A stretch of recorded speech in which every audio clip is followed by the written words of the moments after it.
Hello, YouTube. Hello, hello, hello. How are you? I hope you are stale food. Oh, yeah, a bit of a nasty. Yeah, I want to take a prawn off the floor. Oh, sorry. Hello, YouTube. Hello, how are you? How are you doing? I hope you're keeping yourselves nice and cool because over here in Western Europe, it is hot. I haven't got myself a glass of water here. I'm going to have to go and get one of those in a minute. Okay, good. Actually, why don't I do that now before we get started? What a good idea. Don't go. Hello, YouTube. I'm off. I'll be back in a second. One second.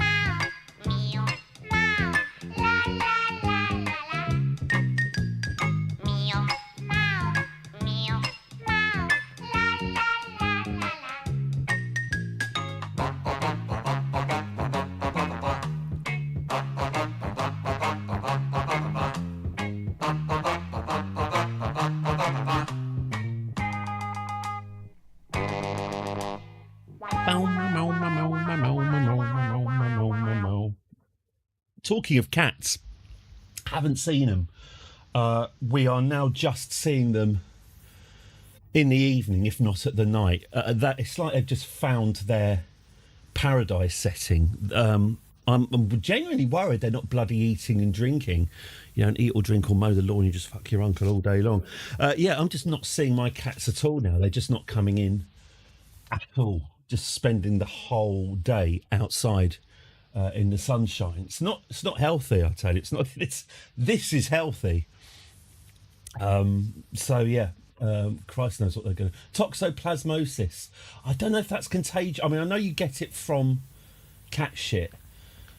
I guess people could get it from your effluent, but I'm guessing that doesn't come up much in the office. So now, norovirus. No one wants norovirus. Is, I mean, you can't press the norovirus button too often, otherwise people are going to wonder what you do with your spare time. But no one wants a norovirus in the office. God no. Good God no. Sorry, I was just remembering the last time I had norovirus. It was 15 years ago, but a memorable and powerful experience. Right, let's get away from talking about that and get on with the show. Here we go.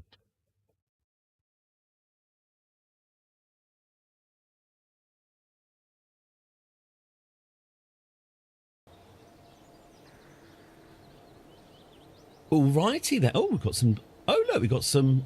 Oh right, I think I think these are the boosters from the floppy rocket that we lifted off yesterday.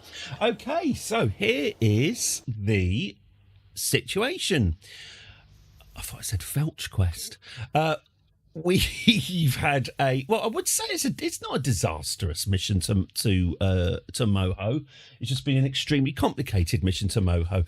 So in the hopes of building a scientific base around or even upon the moon, we've sent four, was it five scientists?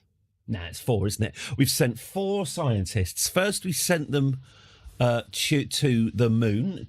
Was it Minmus? The moon or Minmus, anyway, to take some readings there. And then we pat them off to Moho, thinking, how difficult can it be to get to Moho? Look, it's really, really close. As obviously anyone who knows this game knows, Moho, not least because, you get a nice view of it there, not least because Moho's orbital eccentricity is, not eccentricity, fuck, I always forget what it's called. Orbital plane, because its orbital plane is like 15 degrees off the horizontal. It requires a surprisingly huge amount of delta V to get there. So the first ship that we sent our scientists in, which was intended to be a return vessel, the first ship ran out of fuel in orbit. So we sent a second ship with a lander to, because they had landed. Lisby Kerman investigated the Moe hole and investigated it good. She got right down deep inside the Moe hole and took some samples for us to observe. We then sent a second ship with a lander on it to pick them up from the surface and bring them home. That's run out of fuel. And so now we're sending our third ship, the KSS.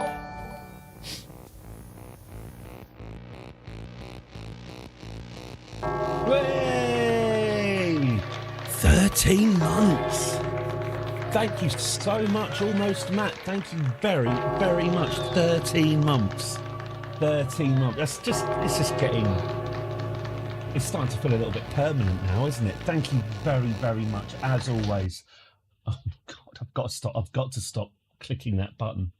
Hang on, I'm going to sort something out. Thank you very, very much, almost Matt. As always, it's massively appreciated. And the reason, not getting that time back, no, neither am I. I'm just going to sort this out, actually. I think my camera settings are wrong. It always bothers me, and then I click away from it. Yeah, 30 months. Very good, very good. Hello, Spaceman. I hope you are excellent today. I'm just sorting. There we go. That's better. That's better. And do I have the same with the follower thing? Sorry, I'm just doing some maintenance here. That's better. That's it. That's it. So now I can go between these two. Yep. And then go back to this. That's pretty much fine. Enjoying the breeze. Yes, it's like, isn't it supposed to be 7 degrees colder than yesterday? But then it's going to get hot again for the rest of the week. And then it all collapses on Monday. And then we've got a whole week of rain to look forward to. So yes, so today's a little bit of a day off. I think it's only 27 degrees today before going back to the mid-30s tomorrow. Just to say, a woman phoned in to the BBC today telling us there's a heat wave on the way. Don't worry, there isn't. Okay, so we've got what it is. I actually did that joke. I made that exact same joke right at the start of the stream, but hardly anyone saw it, so I've just made it again, and I probably would have got away with most people knowing I haven't just repeated the same patter if I hadn't just admitted it.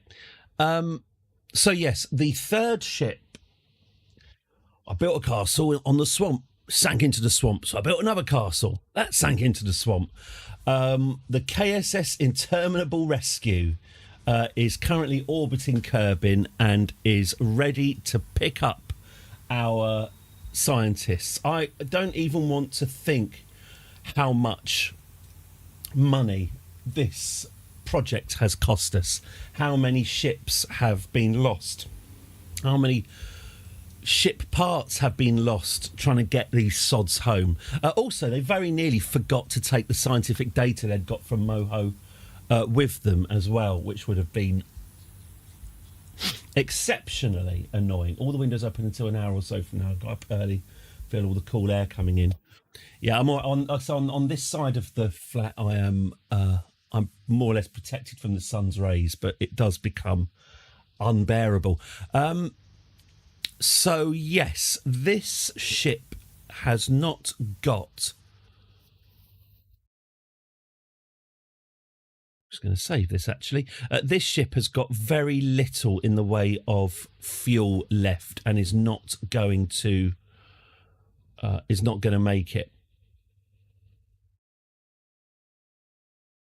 Reiterative rescue. Did I cheat any finances? How dare you, Cholera? Yes. I've had 2 cash boosts, 2 cryptocurrency Kerbal Thailand businessman in Kerbal Thailand cash boosts. to the Kerbal Space Program.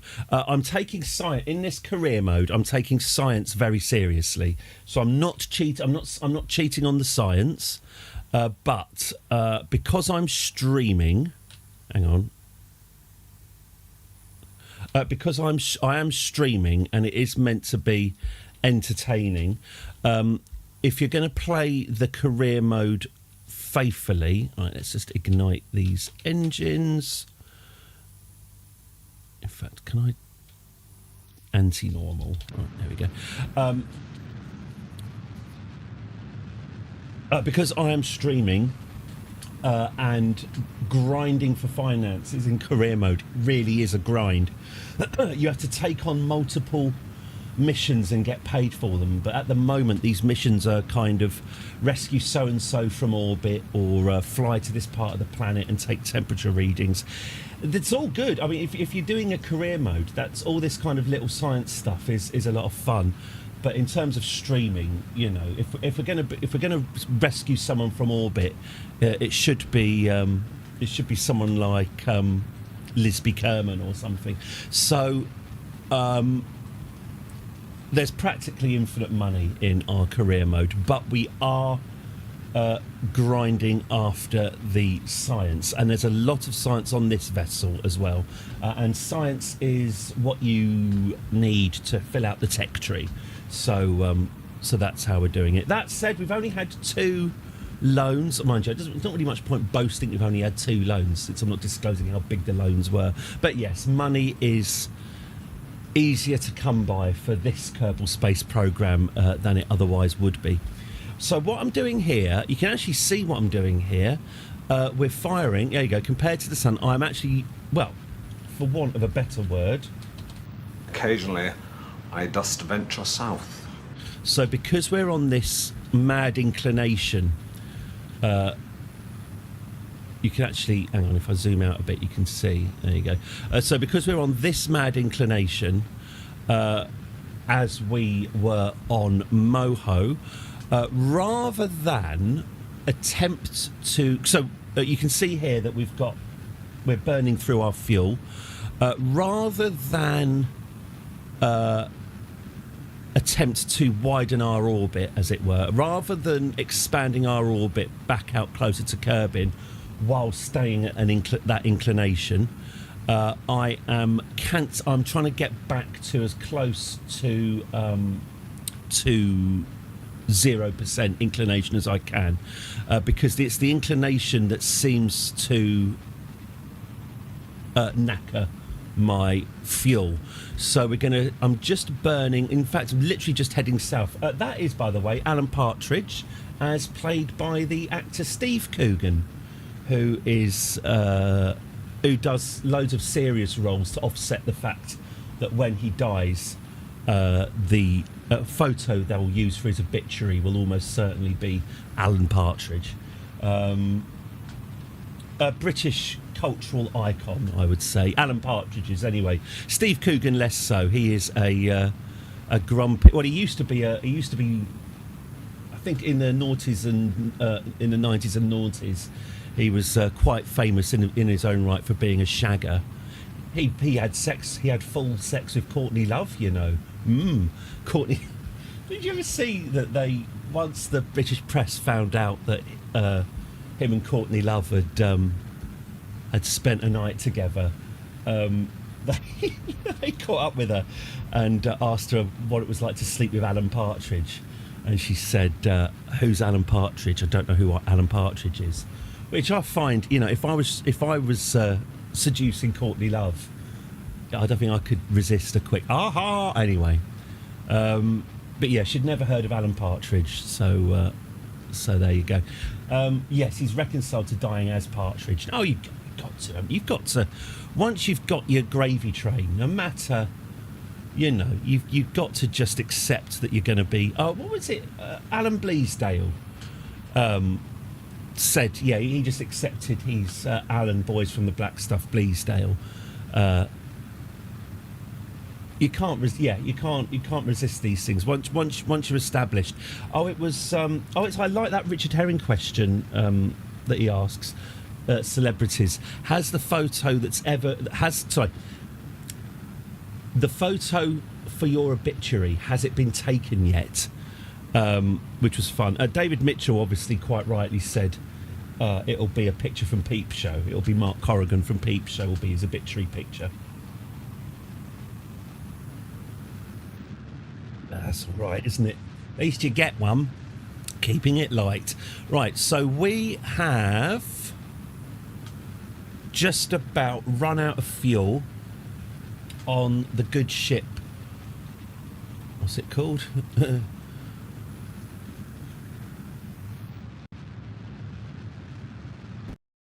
Okay, our scientific ship has now officially run out of fuel. I take it we really don't have any fuel left. No, we don't. We've got a bit of monopropellant. Actually, have we got... Oh, we do have a bit of monopropellant, but I assume that ain't gonna... That's not gonna make any difference, is it?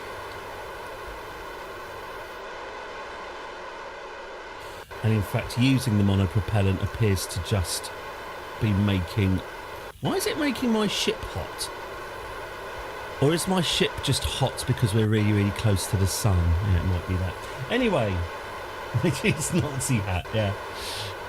Yeah, you get buried as your meme. You know what I don't know? There's a couple of memes I don't know the origin of. That one that people use of the guy blinking when someone says something stupid and then it's got that guy blinking and shaking his head. I don't know where that meme's from. I keep meaning to look it out. Darmok and it's all very Darmok and Jalad at Tanagra, isn't it? So we are now... Oh, actually, that's not too bad. We're now... Hang on. No, it's not making a big difference. We're now at the ascending node 3.2. That's actually not too bad.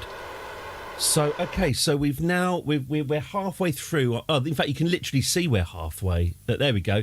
If the orange line is your 0 degrees... and this beige line is Moho's inclination. We are... Oh, is that what he is? He's a games journo at Games Expo at E3. Oh, interesting. Interesting. There we go. Oh, I assumed it was a drama. Interesting. Mom, I'm a meme. So, yes, let's... So they are now just a normal man. God, that must be good, mustn't it? I hope he cashed it in as an NFT when they were a thing. I miss laughing at NFTs. That was a good time, that was. Please, my apes, where are my apes? God, I enjoyed all of that. I enjoyed all of that madness. It was. We need more of that. AI's just... The AI boom, the AI bubble's just not as much fun as Bored Apes, is it? Oh, look at that. That is a... He cashed it into use for a charity thing, which was good. Nice, good for him. Or should I say... There you go. That's my Darmok and Jalad at Tanagra there.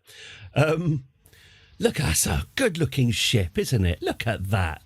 That is a fine-looking ship. So this wobbly boy, which... was it about an hour yesterday we spent...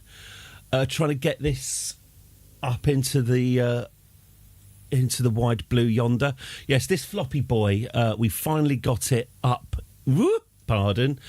Into orbit. Are we in orbit? Oh yeah, there we are. We are in orbit. So there we go. That's where I was just wondering where we were. I think I've just found out where we were. So let's go and rescue our scientists. Okay, so.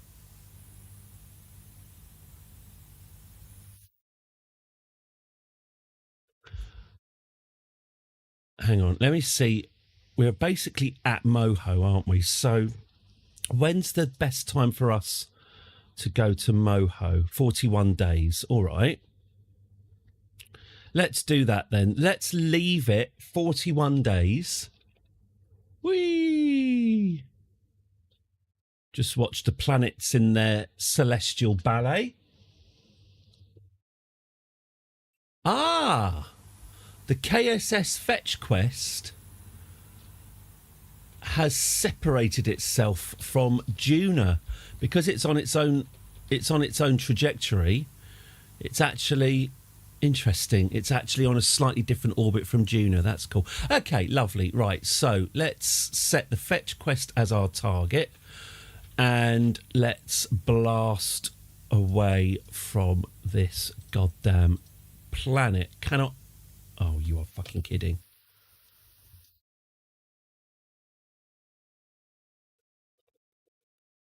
What do you mean control locked?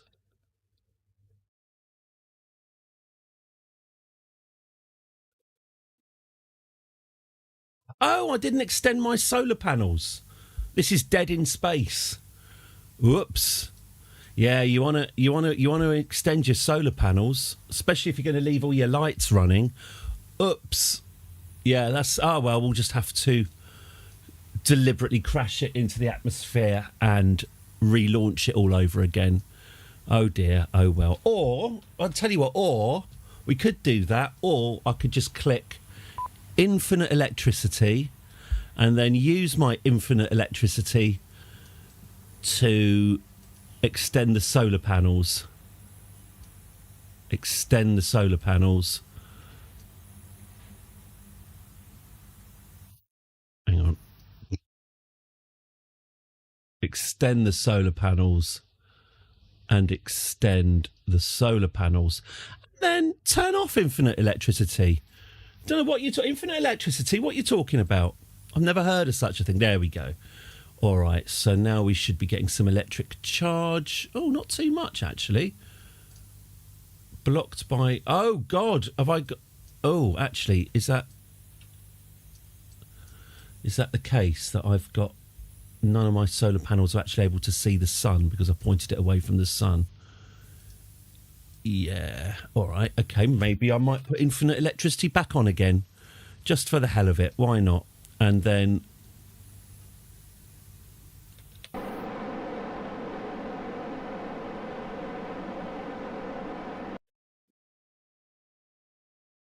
Turn infinite electricity off.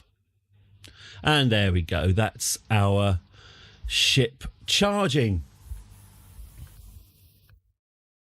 Good. Right, that's it. So, good. That's that cheat off. Should we turn all the light? Let's turn all the lights on, shall we? There we go. And we've still got enough power. That's great. There we go. We can see those solar panels are picking that sun up nicely. Lovely. Emergency over. Right. So let's. Oh, actually, have I got my right? Right. There we go. Right. Oh, I didn't update Lynn, by the way. She's still slightly glitchy. What have I done? You do think, Christ, what have I done? At times you think, Christ, what have I done? Well, what I haven't done, Lynn, is sort that little jump out, but I will do that at some point. This room's basically uninhabitable in the afternoon, evening. At the moment, I'm having some absolute top flight naps. At about 5 o'clock, I seem to completely run out of all energy, but I'm having some lovely heat waves. Some people don't like sleeping in a heat wave. I'm finding it quite nice, like a warm bath, just lying on the sofa, just drifting in and out of consciousness. It is, it's become very, very addictive, and it's not conducive to doing work. Okay, so we got. Oops, no.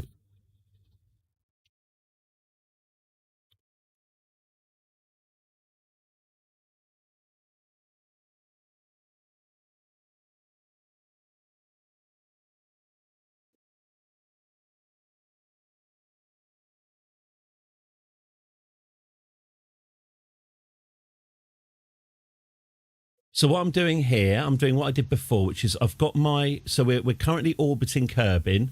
I'm just finding the point in the orbit where we're most likely to get... Or we're best positioned to take us into the solar system. So that would appear to be at this point. And then if we accelerate, That should take us very... Oh, wow. Oh, bloody hell, really? Well, according to this, we can intercept ourselves in deep space fairly easily. That's interesting. Okay. Node in 33 minutes. That's all fine. Okay. I thought this was going to be harder work. Burn time 12 minutes. Okay, well, that's going to be a while. I'm going to have to fill up that patter void, aren't I? All right, so the intermittent rescue. Let's get its nose pointed in the right direction.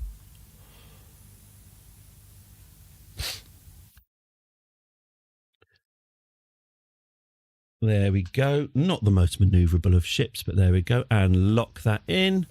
And then let's fast forward to our burn time. Round and round we go.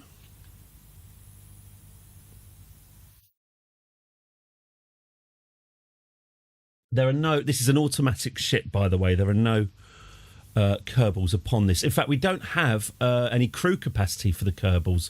We're going to dock with the existing ship, dock with their crew pods, and then separate those crew pods off from the rest of the now useless ship, and then bring it back to Kerbin using this rig here.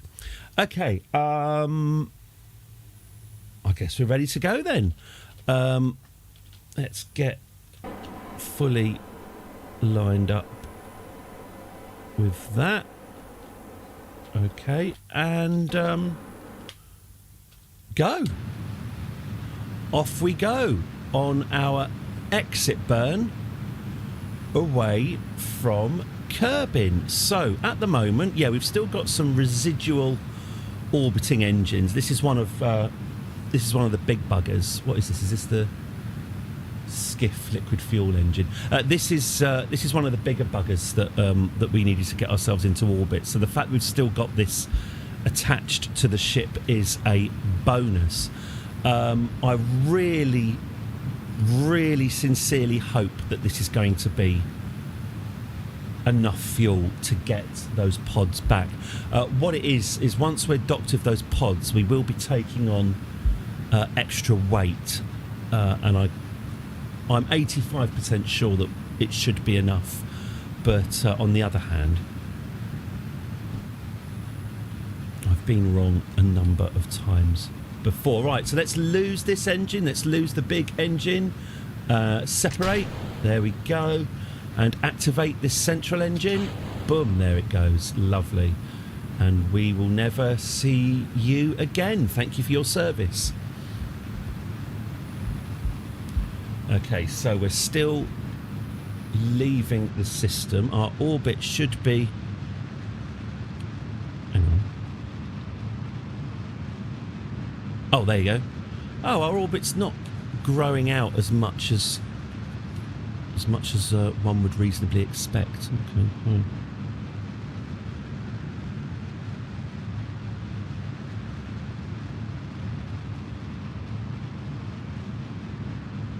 Watched a really terrible episode of American Dad last night, and by the way, I quite like American Dad. Sometimes it goes from being quite funny to very good. Occasionally there are some episodes that are genuinely great. The one I watched last night certainly wasn't. It was where Stans learns how to lecture at women when they're not looking, and is then taking pictures of women on the sidewalk and then crashes his car. But in the end, there's a song and dance, a big song and dance routine, which is always 100% always the sign of a terrible episode about how it's actually completely fine and normal for guys to take pictures of women and store them on their phone, which I think says quite a lot about... Hey, Seth MacFarlane coming in. Hi guys, I've just had we all take women and keep pictures of them on our phones, right? That's normal, isn't it? Well, here's my new script. So anyway, it's a weird program, American Dad. It's not a program I'd ever recommend to someone, because they'd go, oh, Eddie said it's good, and then they'll watch an episode and it'll be like that one or something similar. Sort of 1 in 3 episodes are pretty good. So, but it has become part of the nighttime routine now. So we're also doing another run through of I Think You Should Leave, which at this point I now know off by heart. Porn? This is a porn. I'm not in trouble for this at all.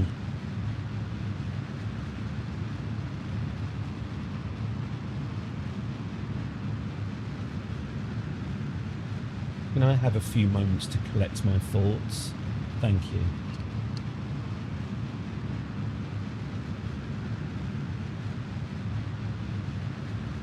Good. It's good.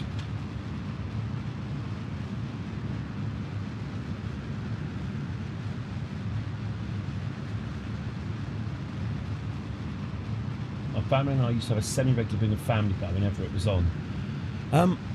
I watched the very first episode of Family Guy fairly recently. That's an amazing pilot. That's an amazing first episode. Yeah, proper saved up all the best jokes for the first episode. I like Family Guy, by the way. I mean, I haven't watched Family Guy for probably well over 10 years. That original, didn't it get... Yeah, it can also be variable. Yeah, didn't it get cancelled and then uncancelled again? I think I watched the first 4 or 5 seasons. There's plenty of moments in Family Guy that still make me chuckle.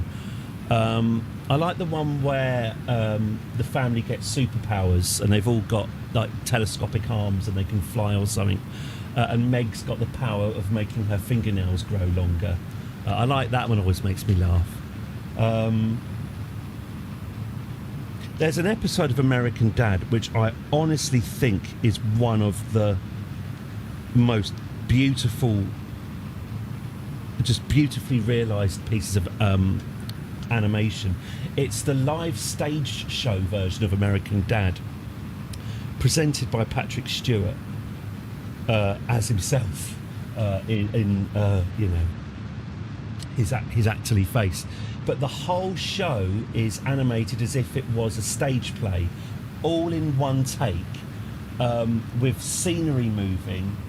So you have characters walking into a room, and then it goes, and then they turn the lights off, and then you see the scenery move, and then it moves on to another scene.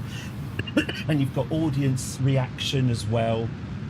You've also got, at some point when you're watching it, a member of the audience stands up right in front of the camera and walks across. But it's all shot from the perspective of being in the seat at a theatre. But it's the little things like you can see the actors waiting in the wings and sort of chatting amongst themselves in the wings, or you see all the business going on the periphery of the stage, and it's the sort of attention to detail and the way that they've genuinely blocked it out, the scene changes and the costumes and the flow of the... Oops, hang on, I'm out of engines. It's really beautifully observed animated theatre. I think it's so clever. So I'd happily point at that episode and say that's properly brilliant. Yeah, the problem with, especially, I mean, it's not really a problem because it was the 90s, but the 90s were rotten on a number of levels. But yeah, those early Family Guys are a bit, this ain't your Simpsons, a little bit try hard.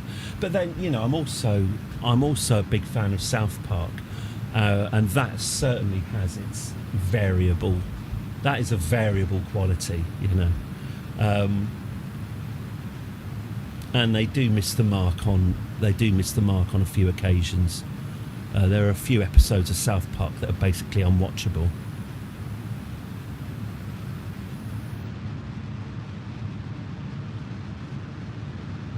You've got to hand it to them though. They did, because I was thinking one of those ones is the anti-global warming one.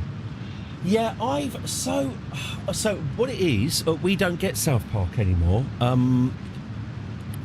Since it went to wherever the hell it's gone, Paramount or whatever, and I don't pirate, so we don't get South Park anymore. The last Trump, yeah, the China one was very good. Oh, the China one had one of my all-time the China episode had one of my all-time favourite jokes when it's the lockdown, isn't it? And Butters wants all Butters wants is to go to Build-A-Bear. So they break into, but they're going, oh, you can't go to. They want to break into Build-A-Bear during the pandemic and make Butters a Build-A-Bear. But they're going, no, you can't do Build-A-Bear without assistance. It's too hard. And they break into the Build-A-Bear at night and try and build a Butters bear, but they keep on bursting them because the stuffing machine is too powerful. And they keep on bursting these bears, and then when they burst the bears, they have to put them in the machine that's called the Teddy Do-Over, where having built these grotesque bears, you put them into the rotating blade mincing machine, and you watch the bears get the rejected bears get minced as they try over and over again to stuff the bears themselves. I don't know. I remember it might just have been the pandemic, but I remember laughing so hard. Yeah, the thing about South Park is they're very interesting. Those two.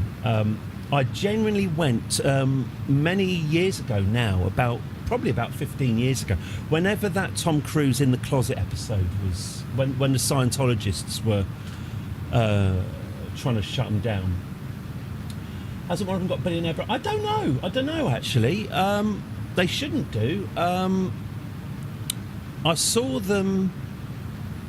What it is, that last Trump series that they had during the last Trump administration, it was, and weirdly, because I do listen to the commentaries, they admitted that they got too political, that they let Trump define the show too much, which is obviously the problem with it,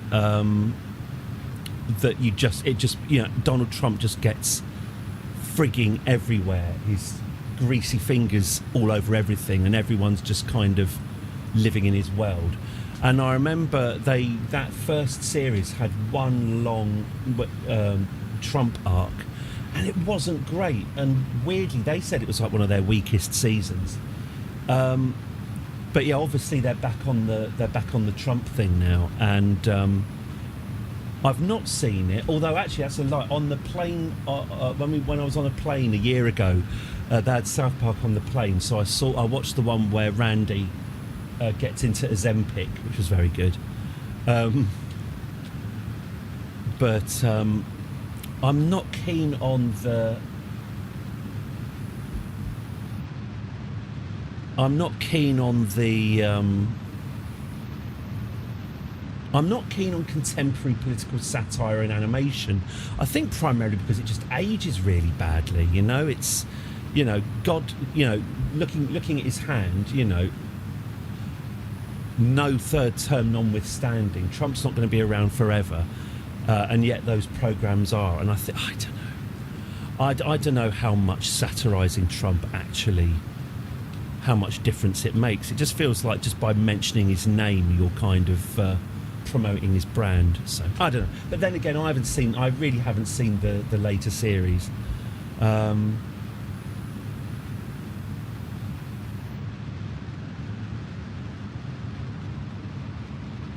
I'd say I'd say, well, I think what it is with them as well, because they're libertarians. Yeah, I know. I mean, it's an absolutely bloody ridiculous religion. But for the first, they were libertarians until Trump came along, and it feels a bit like, well, they might still be libertarians, but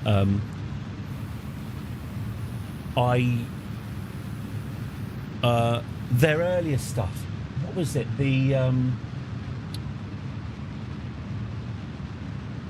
episode about the John Kerry George Bush election, where the whole message of the show was that there's no difference between a giant douche and a turd sandwich, essentially just kind of saying, you know, that the election doesn't matter, that the Republicans and Democrats are exactly the same. I've always found that kind of political posturing quite annoying, because, you know, at the time I thought, well, if you just have this apathy about, oh, both sides are the same, then you're just going to get an arsehole in power. Oh, look at where we are now. I found their kind of deliberate political apathy, while, like you say, also taking, a certain amount of having cake and eating it going on as well. I found that very frustrating. Obviously, like, that's slightly out of date. I mean, that episode is 22 years old now. Jesus Christ. And they have, I mean, in their commentaries, they, you know, they're quite proudly saying they voted for Obama and stuff. So they're not, you know, they're not quite as fundamental as they were, but don't know what it is I find frustrating. I feel like I'm dangerously close to saying, oh, people should keep politics out of comedy. And I'm not going down that road, because that is clearly bollocks. Right. That's us escaping orbit. Great. Okay, well, actually... Right.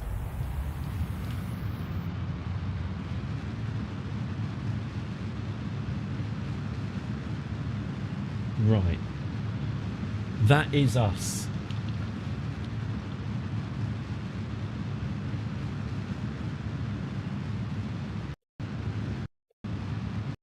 Right, that is us escaping orbit. Excellent, excellent, excellent. That's our burn done.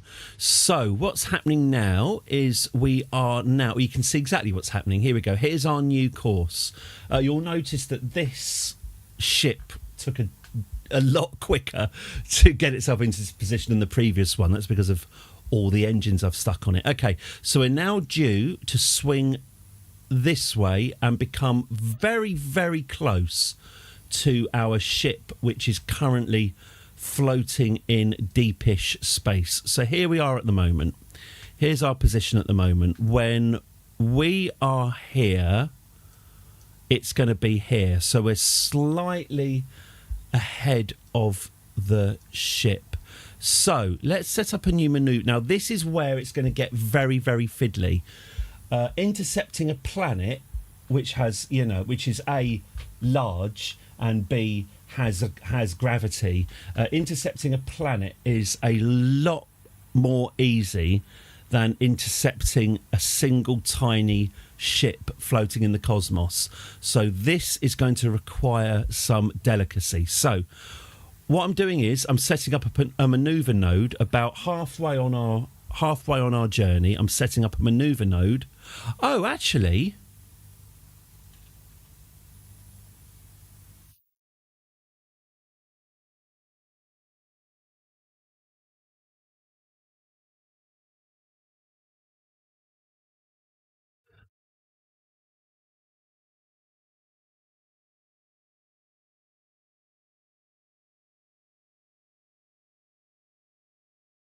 yeah, that's far too much. Forget that. Okay, I'm setting up a maneuver node halfway through our journey, and I'm going to try and bring these two orange arrows together, because arrow number 1 is our position, arrow number 2 is their position at our closest point. So obviously, the closer our arrows are. Okay, so that is now 194,000 kilometres apart. That's now 159,000 kilometres apart. 97,000 kilometres apart. 13,000 kilometres apart. 12,000. So what I'm doing is there we go. 12 is the best we're going to get out of that. Is it? Okay. 7. It's a little bit trial and error, this. 1,400 kilometres apart. There we go. It's a little bit trial and error. What I do is, and it's not an exact thing. So when you've got so I should explain these things really. So these manoeuvre nodes, I'll explain the manoeuvre node while I'm here. So obviously when you're in space, you can move in 3 dimensions, X, Y and Z, up, down and forward and back, if you will. And these 3 dimensions are represented by an 8-armed node thing. That's that explained. To go forward is this green icon here, which is your prograde. So to push forward, we pull that out. Obviously, that's your retrograde, so that's the same thing. So if we wanted to slow down, if we want to go retrograde, we pull that out. That's forward and backwards. We've got up and down here, represented by these pink icons. A pink triangle to head, for want of a better word, up. The other triangle to head down. Up being north on the orbital plane, down being south.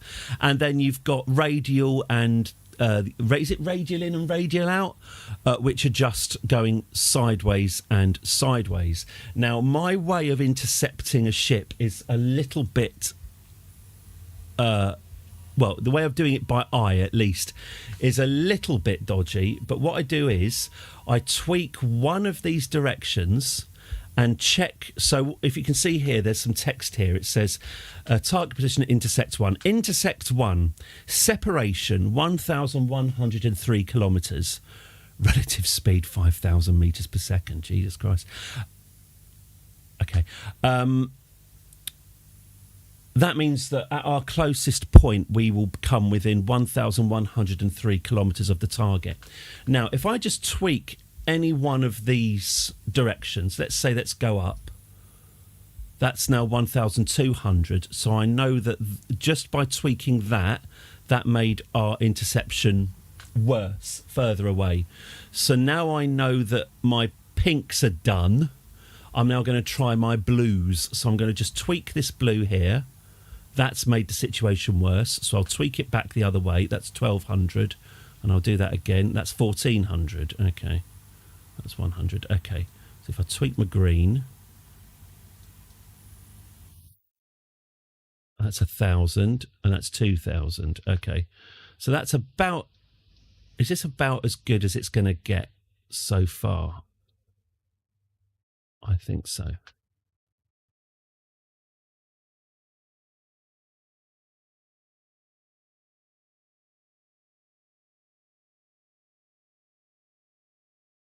Oh, I've balls this right up.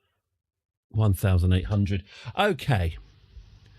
So we are sweeping. Our orbit is now going towards the Minmus planet. And as you can see, halfway through our trip, I've set up a node that when we finish should hopefully land us 2,000 kilometres, only 2,000 kilometres away from our target. So a quick save and a quick time warp to that point.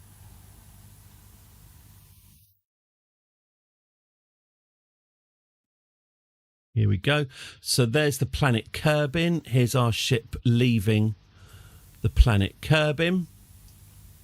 It's just going on our journey around the sun here. And here we are approaching our maneuver node.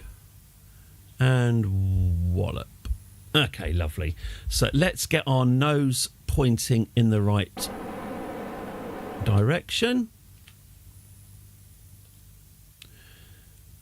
What's this? A 2-minute 19 burn. So I want to fire it in about 1 minute. Okay. So we'll get the nose of the ship pointing in the direction that the node dictates. And that is, interestingly, that's almost precisely on its retrograde. So basically we'll be firing retrograde. Okay, so let's go in 8, 7, 6, 5, 4, 3, 2's a long seconds, 1, fire. Okay, I think we're about to lose these 3 engines at the side, which is fine. This was still designed to get us out of orbit, so design-wise, there we go. Oh, shit, I didn't stage it properly. It's okay. All right, okay. So what I did there, I actually ignited the engines inside the cowling before getting rid of these, but okay, that was quite close. That was quite close. Okay, fine. Okay, and now we are using our nuclear engines for the first time. These are very low-powered engines, but they are also very fuel efficient, and these are draining liquid fuel only, which is a lot lighter because we have to pack oxidizer. At the moment, these engines here are draining from these external tanks. So when these engines stop, actually, I need to do this, don't I? I need to keep an eye on my tank level. So when these tanks are empty, I'm going to ditch them. And also I've got this legacy engine at this point, this legacy engine at the back, which is providing more oomph than the nuclear engines, but is also consuming fuel at a greater rate. Anyway, this will soon expire, and then it will all be nuclear all the way back. So let's have a look and see what's happening to our orbit.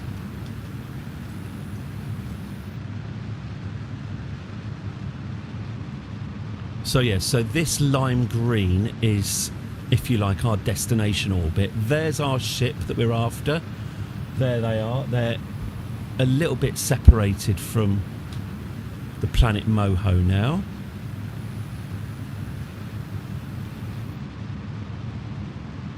But we'll continue on this, and then... Oh.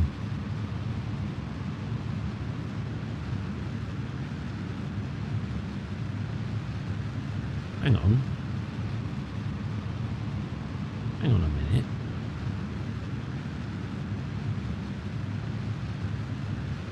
What's happened to my node? That's not going to intercept anything. That ain't intercepting nothing. What did I do to it?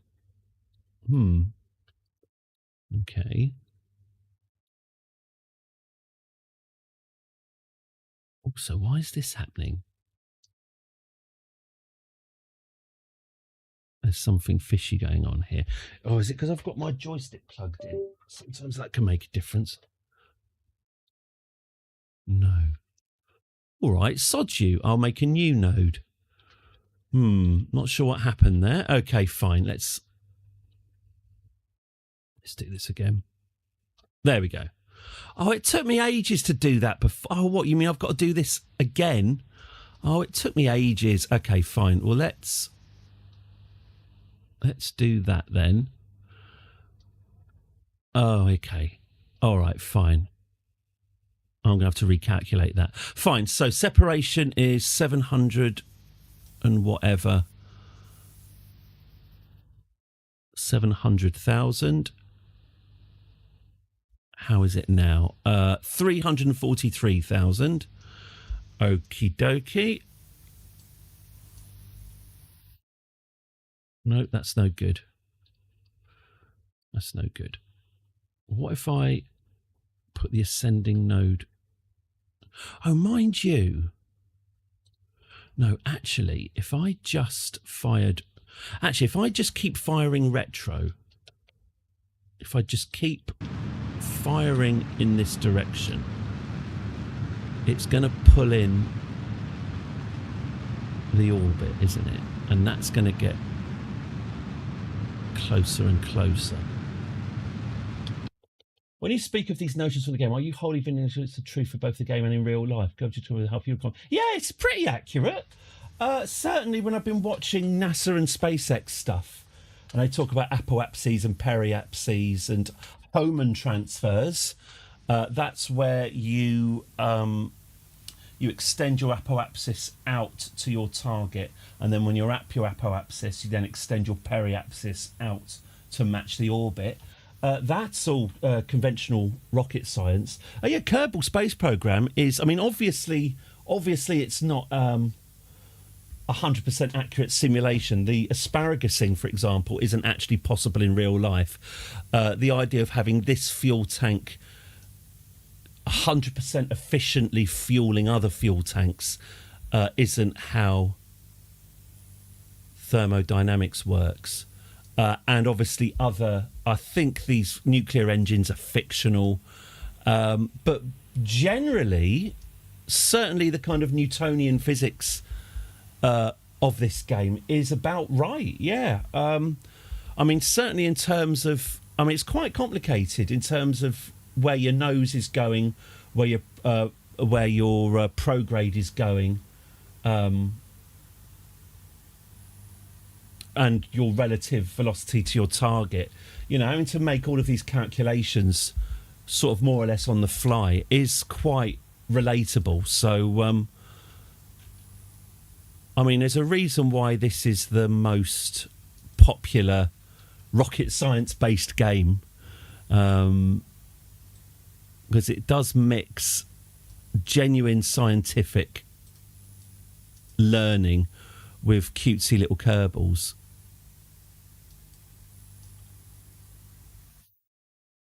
Apart from Lisby, who is a monster. Okay. So intersect 884. So if I then... Is that going to be... That's 847. So if I extend it even more, that's going to be 823. And if I extend that even more, it's going to be 813. And if I extend that even more, it's going to be still 813. Have we reached our point? Yes, we have. Okay, so still got... Oh, I see. But if I do this... But you've asked me to do it. 820. So I'll do it. 793. 754. 689. 638. I feel like a number station. 600. 600 582 560. Okay, I'll stop being a number station now. 545 543 547. Okay. How's that then? 147 141 186. Okay. 141 120 74 64 69 59 64 61 48. This is frustrating, I know. 71 45. It is frustrating, I know, but I'm going to carry on doing it. 39 16 14 20 15 48 19 44. Oh God. 3. Right. Save. 3,000 kilometers is close enough. Save. Insight magazine.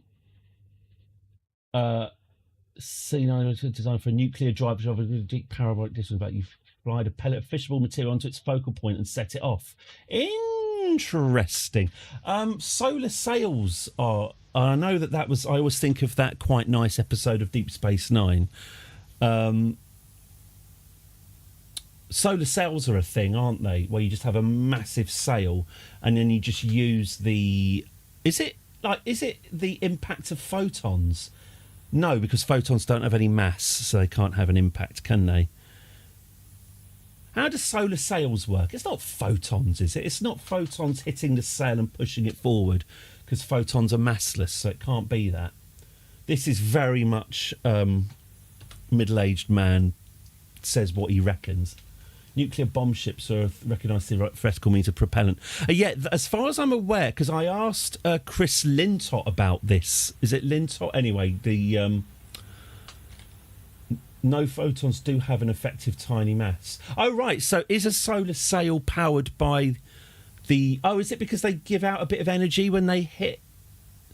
So, yeah, a solar sail has the slowest acceleration you can possibly imagine, but once it gets going, there's almost no limit to how fast it can go.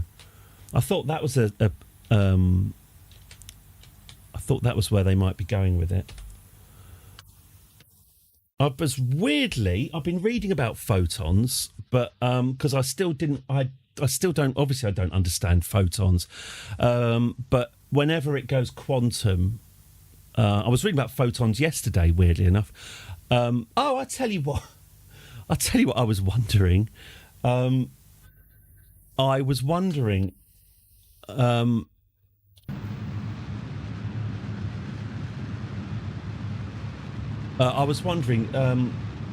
if I look at my junk in the sunlight,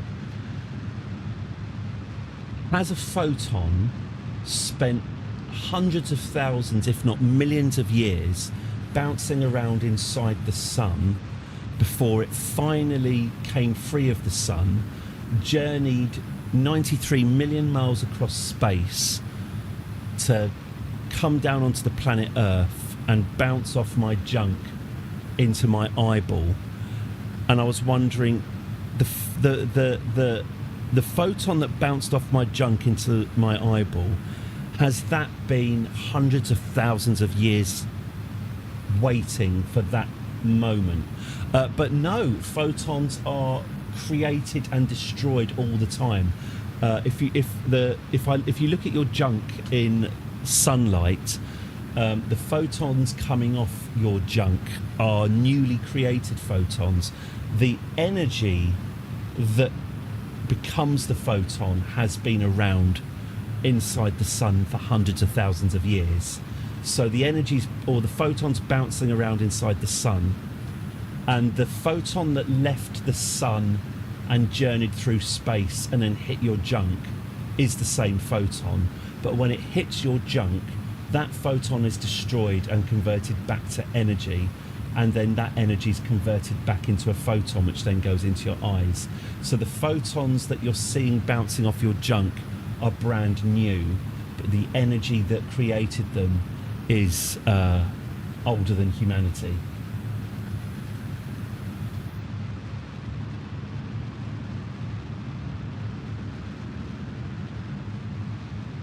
Interesting. Piston plunger arrangement. You can knock stuff over with lasers anyway if they're powerful enough. I suppose that's exactly what are lasers? Are they? Is it a wavelength thing? Is it all the? Isn't it all the? Because photons are also this. Welcome to middle-aged man with a B in science GCSE. Talked about what he reckons. Because photons are waves and particles at the same time, aren't they? Are lasers when all the photons are on the same wavelength, or have I just mangled that? Yeah, so this is the thing about quantum. I was reading about photons last night, but it obviously it all goes quantum, and my brain just simply will not accept quantum physics as a thing. And I'm not really inclined. I'm not that interested in quantum physics. I don't like it. I don't think it should be a thing.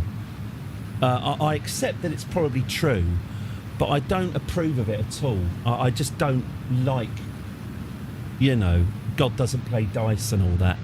I don't find quantum physics that interesting. I liked that experiment they did with where you put the light through the slit, and then the quantum particles exist in both places at once until they're observed. But all of that, I'll have no truck with such devilry. I just can't get the whole observer's paradox into my head. It's the whole tree falling in a forest thing. I don't see how my eyeballs are affecting anything.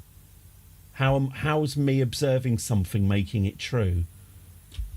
You can try and explain it to me, but as you say, I will have nothing to do with this devilry. Yeah, I find quantum physics just upsetting, really. Feels like it's a piss take. Feels like the scientific community is just going to go at some point. So yeah, I was reading about photons, but yeah, they're all very quantum.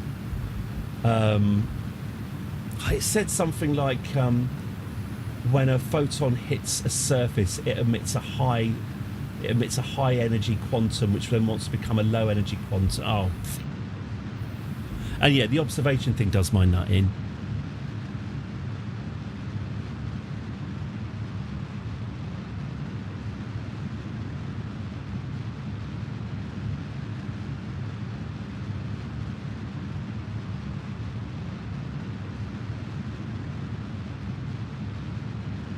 I like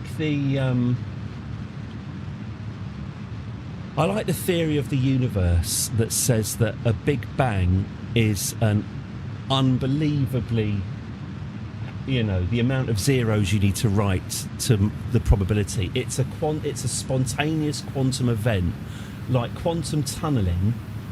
So if I'm right, isn't quantum tunneling when like an atom just teleports from one bit of the universe to the other because of quantum? It's the equivalent of that happening, but with a gazillion atoms all at once.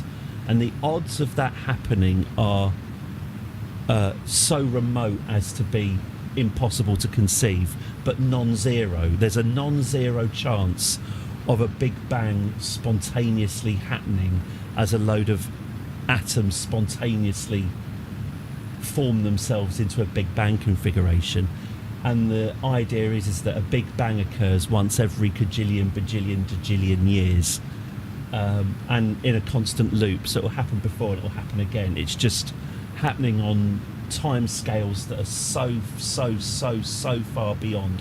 It's like a gazillion times the heat death of the universe length of time. But sooner or later, a Big Bang will just spontaneously happen.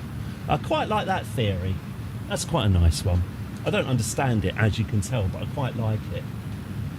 Might as well have another pint, yeah. I like anything like this that makes me feel, God, heat death of the universe would feel nice round about now, wouldn't it? Yeah, anything that makes me feel insignificant, I quite like it. As you say, might as well have another pint. What's knocking 5 years off my life compared to, you know, a bajillion heat deaths of the universe?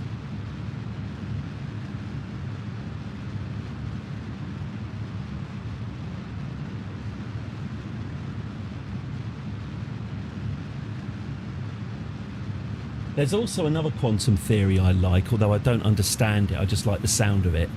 That there's... Yes, look, is there a cat? Right then.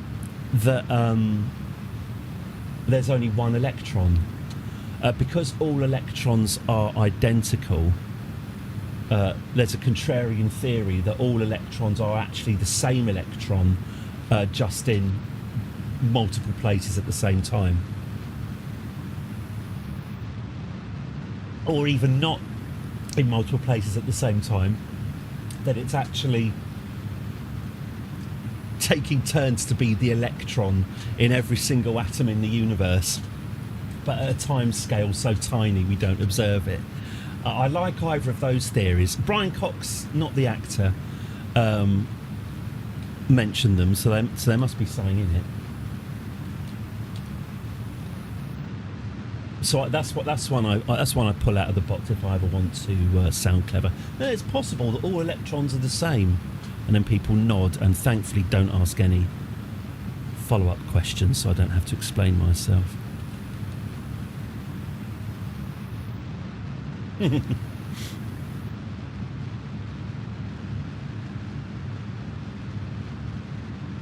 I was not talking about the almost forgotten Acorn computer, the BBC Electron, by the way.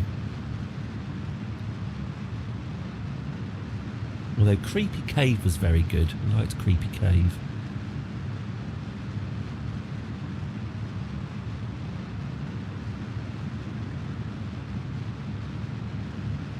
Ah, right. Now we're getting closer and closer, so I'm going to have to refine this.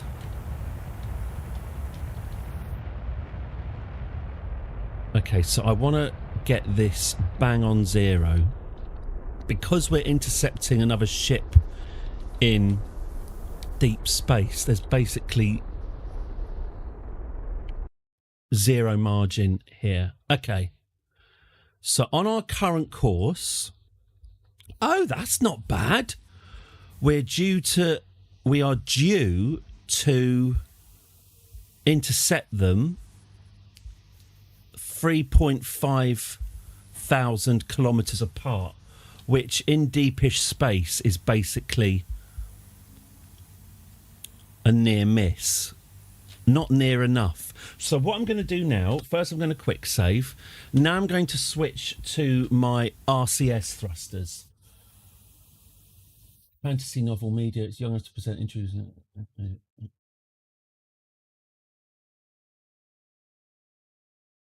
Trying to think, there's I'm trying to think now. There's a very famous science fiction. I will remember it very, very soon. There's a very famous science fiction film which has been debunked. You've got me thinking now, Cholera. Oh, right, what I'm going to do is, while I'm thinking about that, is I'm going to use my RCS thrusters, which are obviously significantly less powerful than the engines, but will allow me fine control. So what I'm going to do is, I'm going to hover my mouse over here, so I can see here, it says separation 3,517.1 kilometres. And I'm going to basically... thrust my thrusters. I've got 6 directions here: up, down, left, right, forward and back.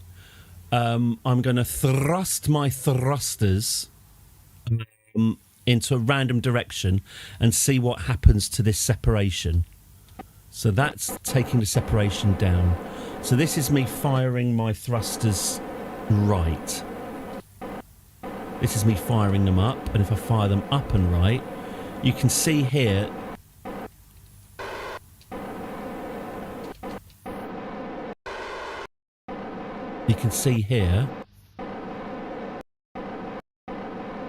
my numbers are going down.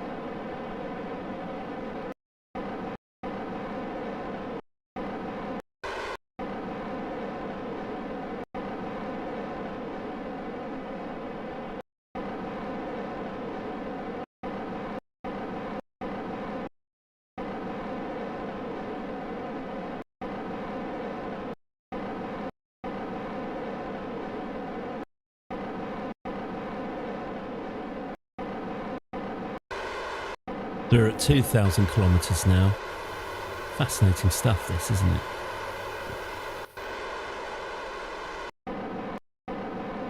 (1,800 kilometres). How's our monopropellant doing? Have we got loads of it? We've got loads of it. Good, good, good. We're not running out.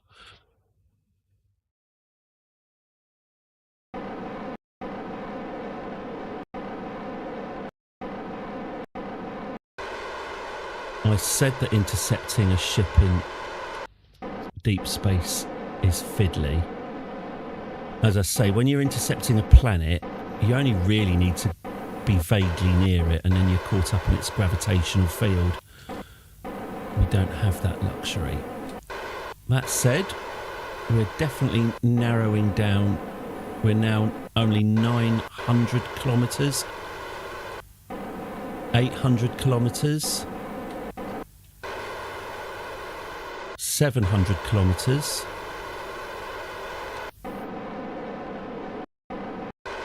500 kilometres.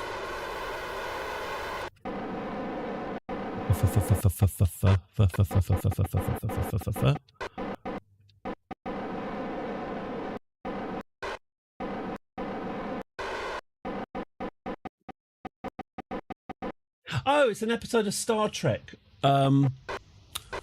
What's the theorem? Is it Fermat's last theorem, is it? Where in Star Trek they say, it's never been solved. It has been solved. It was solved quite soon after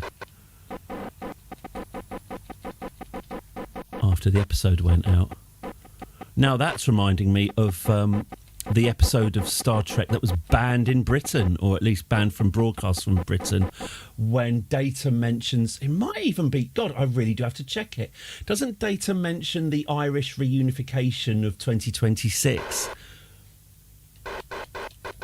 Which was banned in Britain at the time because it basically meant that Data was supporting the IRA.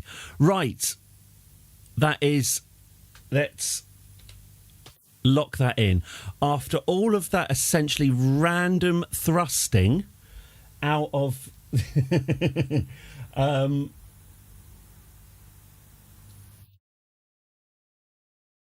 Data and Herman Munster. Yeah, hang on, let's have a look. Well, let's see when did Data's join the RA? When did Data Data Irish reunification?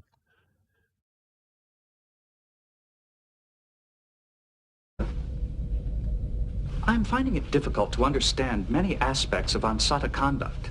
Much of their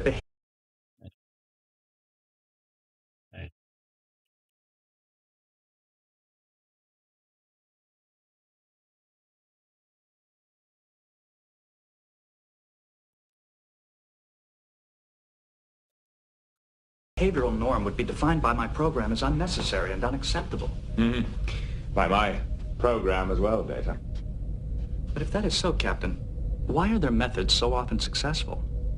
I've been reviewing the history of armed rebellion, and it appears that terrorism is an effective way to promote political change. Jesus, Data. All right. Bloody hell. He's fiddling around in Maggie Thatcher's bathroom. Yes, it can be. But I have never subscribed to the theory that political power flows from the barrel of a gun. Yet there are numerous examples when it was successful. The independence of the Mexican state from Spain, the Irish unification of 2024, and the 2024, 2 years ago. Sorry, Data, you're numerous out. examples when it was successful. The independence of the Mexican state from Spain, the Irish unification of 2024, and the Kenzie Rebellion. Yes, I'm aware of them. Then would it be accurate to say that terrorism is acceptable? We'll just have to leave that question hanging. Gino Goddenberry. I don't know if you've ever seen. Is it a series 2 episode where they beam aboard the Space Irish, and it is one of the most offensive. Not the most offensive episode of Star Trek. Obviously, that remains. Is it Heart? No, not Heart of Glory. The one with the black planet where they kidnap. Where it's the planet of black people, and they kidnap Tasha Yar. Can't remember what that one's called, but yes, one of the worst ever episodes of Star Trek is where they beam aboard the Space Irish, who are beamed aboard of sheep and cows, and they're all drunk. That episode is basically a hate crime. So, it balances out. I'm so glad I brought up the Ra. Okay, so, yes, that's right. We are the Maquis of Voyager a bit much. Oh, I don't care. Fuck the Marquis. I do not give a single toss about the Marquis. What I don't get about the Marquis, right, is what is their problem exactly? The problem, I don't get And I get that, like, modern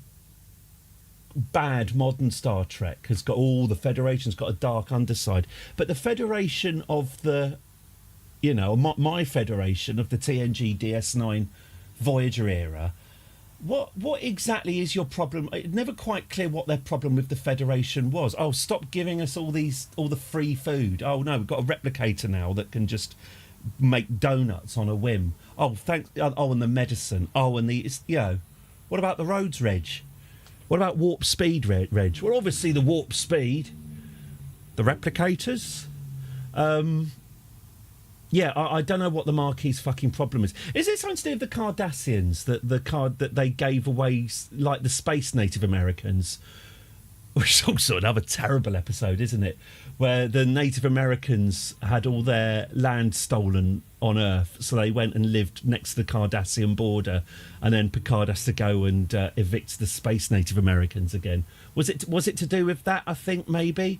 I mean, that's, you know, I don't want to come down against, you know, I feel like I'm the baddie if I'm coming down against the space Native Americans and the Marquis, but there's you know, there's a lot of other planets, and I probably wouldn't want to be living on the Cardassian border anyway.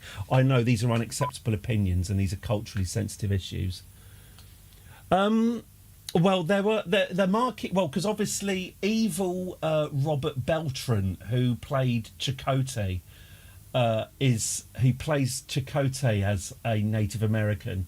He's not Native American. He's Mexican. He's also a cunt in real life. Him and Tuvok are not that friendly, or at least back in the day, are not that friendly on Facebook. Chakotay is a Trump supporter, and Tuvok was very much not. But yeah, Robert Beltran, if you look at his IMDb, he basically made his career playing Native Americans, despite having absolutely no Native American, despite just being Mexican. But he knows how to put the face paint on. But yes, Chakotay was Native American, wasn't he? So I don't know if the Maquis are kind of, but I don't think they're exclusively Native Americans. I think they were just one part of it. I appear to be talking about the IRA and Native Americans on this stream about 500% more than I anticipated. So let's get back into space. The Mormons are flouncing off on their own expensive spaceship.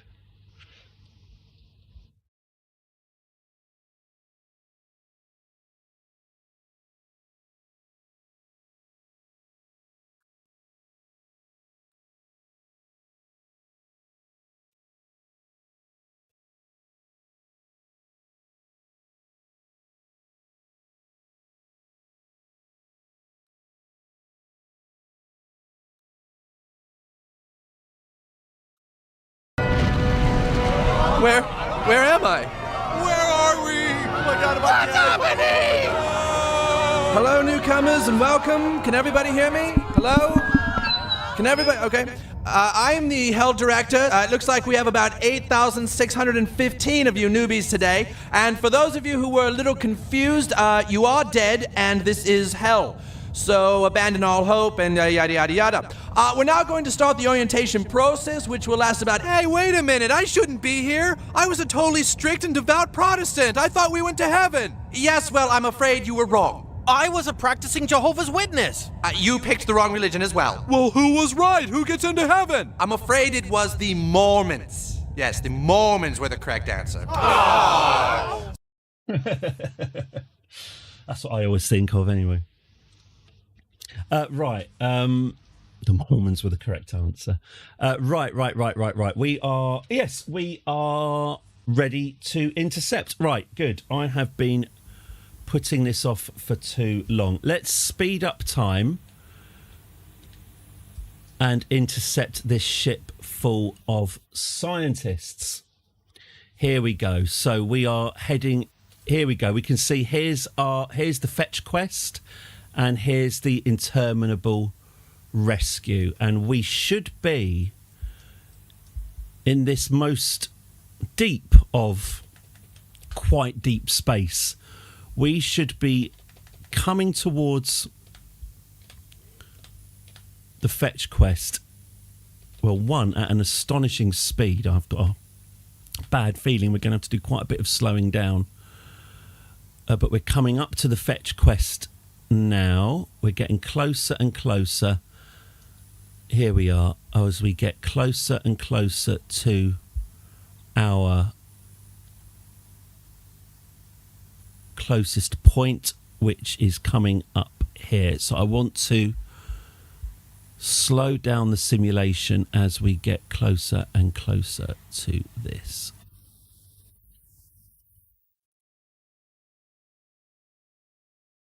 Okay. Nearly there. Just zooming in a bit more.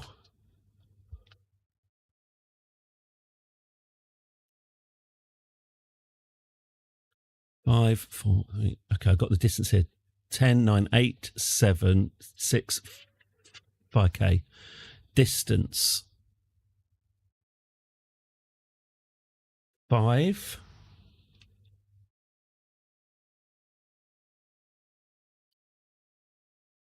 4.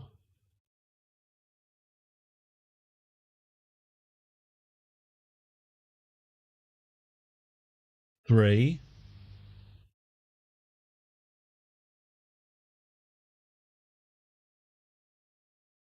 2.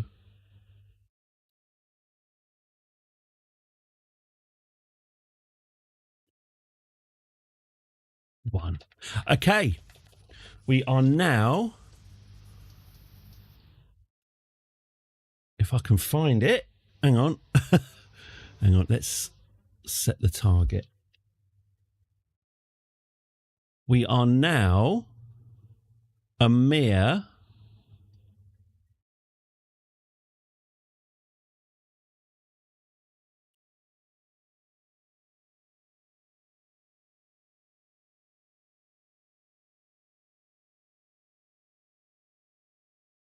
'Oh, we are going very, very fast. That's the problem.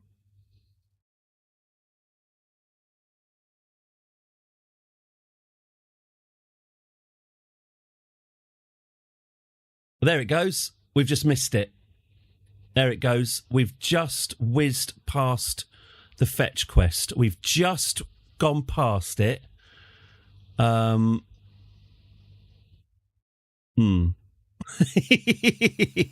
Oops. Okay. Right, we missed that. I'm just going to reload. I'm just going to reload to before I did that burn. Okay. So we did intercept the fetch quest, but at a relative velocity of 3,000 meters per second. So we're going to have to hit the brakes before we get there. Let's do that again then. Let's speed up time. And this time I'm going to turn on my rendezvous data. There we go. Time. Distance. Okay.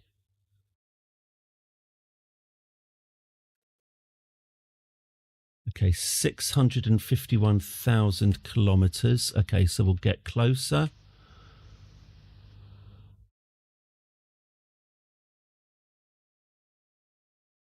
I think when we're about maybe 500 kilometers even, and we're 500 kilometers away, that might be time for us to hit the brakes. 19, 18, 17, 16, 15, 14, 13, 12, 11, 10, 9, 8, 7, 6, 5, 4, 3, 2, 1, stop. Okay, so we're 12,000 kilometers away. That's fine.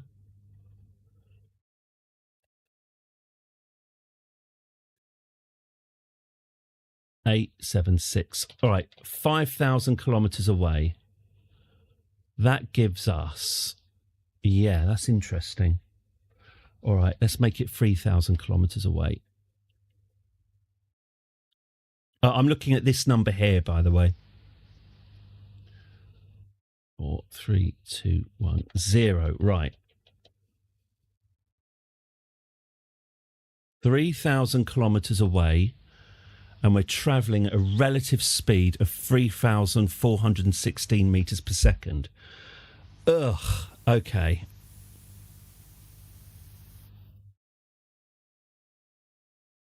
Okay, I'm going to quick save it here.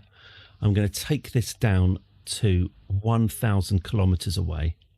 See if we can brake in time for that. Okay. All right, we're now... Yes, that's fine. We are now 980,000 metres away. Okay, let's hit the brakes. So here's our distance to our target, and it's ticking down very fast indeed. Okay, that's our prograde just here. So if we're travelling towards them at immense speed, I'm going to want to hit the retros. So we'll go retrograde. If I can get this bloody ship to manoeuvre, let's use our RCS fuel, shall we? Okay, here's our retrograde, and I'm just going to hit our retros as hard as I can and see if that can slow us down. Okay, so we'll just aim for retrograde and lock and fire. Okay. So now we're 840 kilometres away.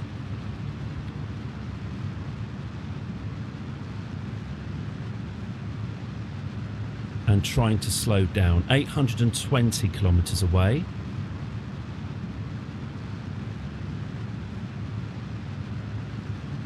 $800 kilometres away.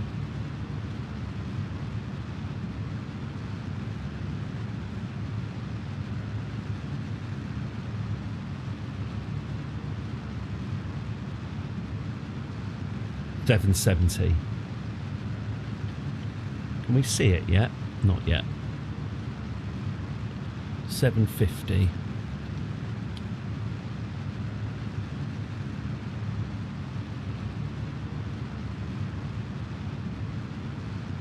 By the way, if it's not already obvious, this is really difficult. There's trying to find a needle in a haystack, and then there's trying to find a small spaceship in the cosmos. One of the smallest streamers, well, that's one of me, trying to edge up and let's go to view this. Greeks who haven't sent a message in chat yet. Oh, I should probably do that. What it is, I'll tell you why I wouldn't be keen on doing that, Cholera. Shouting out people who haven't said anything in chat. I don't embarrass anyone, you know. If people are, people are watching. Hang on, how many people are watching right now? Oh, there we go. So, you know, there are a few people watching now who don't say anything. And that's fine. I don't need, it's, everyone's welcome to say whatever they like, but people don't necessarily want to join in the chat. They just want, for whatever reason, they want me whittering away in the corner of their screen while they're doing other stuff. You're probably right. I probably should do more stuff to increase engagement and all of that. But I know that if I was watching a Twitch channel just lurking and someone was saying, come on everyone, come on chat, come on, more of you, Eddie Purple, come on, why haven't you said anything yet? I would hate and resent them and then never watch them again. I mean, maybe that's just me, and maybe you could put it in a nicer way than that. But my main thing for viewer engagement is just to be, friendly. Just put on my nice friendly persona, my nice friendly face, and say if you want to chat and you want to join in, join the community. If you don't and you just want to lurk and you just want to have me burbling away in the corner while you do whatever, that's what I'm here for. So no, I've got no urge really to get lurkers more involved, because lurkers should know that they are already very, very welcome to join in. I'm not one of nature's joiner-inners myself. I try to avoid joining in with things as much as I can, to be honest with you. So wouldn't want to inflict it on anyone else.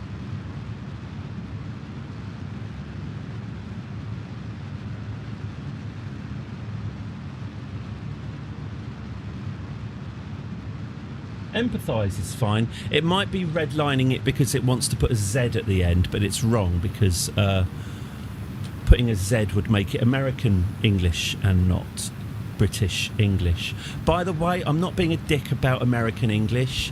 I've read my Bill Bryson. I know that American spellings are closer to the original spellings than ours are. I've said this before, haven't I? But the reason why why British English is spelt differently in certain ways. Honour is Honour as opposed to, or colour is Colour rather than Color. It's because at the time that spelling was codified, Robbie Coltrane as Samuel Johnson, sausage! When spelling was codified, Britain was going through French mania. We were all loving French things. We had a big old French cultural relationship, which I think is to do with the revolution, and so our spelling over that kind of brief period of time, people started spelling words the more French way with an our at the end, and there are other examples. And it just happens that the language and the spelling then got codified at that point. So our spelling British spelling, a lot of it is frozen in time from 250 years ago when we were all really, really into French things. Whereas, of course, the Americas did not have the same cultural moment. And so, obviously, you can absolutely argue that colour should be spelt Color. There's no reason why it shouldn't. The U is superfluous. It's just that the English at that point were enjoying being pretentious. Mrs. Miggins, bloody huge nose. Plough and plough. Yes, exactly. I mean, obviously we do have, because obviously French and English are intertwined in other ways as well, in a way that possibly, although it's more speculative, the way that the Americas perhaps define themselves against. Obviously the Americas define themselves against British things, or what they consider to be British things, or European things. So it might be that as well. Obviously English and French are bound up together because of the Norman conquest, amongst other reasons as well. So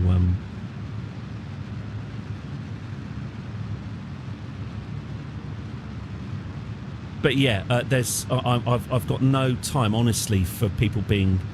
You get the worst type of dickheads, to be honest with you, are dickheads who get dickheadish about spelling. Can do one. I do try and spell things correctly, obviously, but I'm not. I'm dead clever, me. I'm clever as fuck, but I'm not a great speller. And if you get the gist, it really, really doesn't matter that much. I mean, you know, maybe if you're writing a letter to. If you're writing a letter to your divorced ex-spouse's solicitor, probably good idea to get those semicolons sorted. But we've just gone past that bloody ship, you know. But yeah, people who are dicks about American spelling are dicks.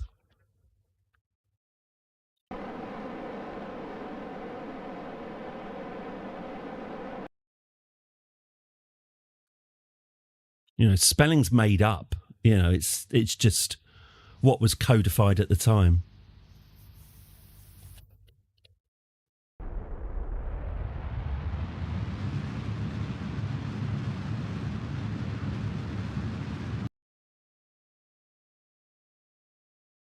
I've asked this up somehow. Somehow Palpatine has asked this right up.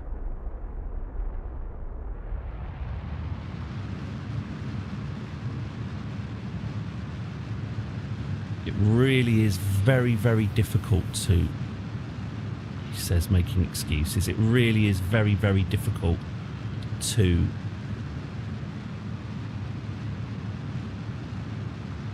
intercept another ship. Okay. I think I've blown it, and I think, annoyingly, I'm going to have to reload again. What my problem is we've got very little deceleration. Because we're using these nuclear engines, we've got very little deceleration. Oh, here we go. Oh, distance. Oh, okay.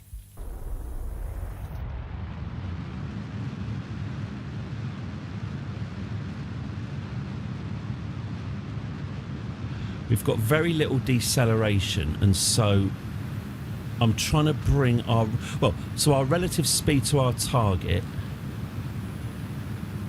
which we are heading towards. Here we go. Actually, if I just do this, here we go. You can see what's happening right here.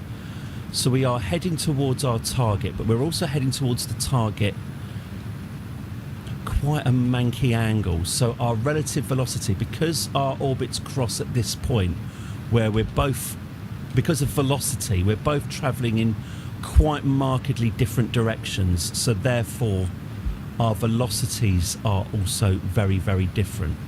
So while I'm trying to desperately turn away from the ship that I'm intercepting and blasting in the opposite direction, we are unfortunately coming up on it very, very fast.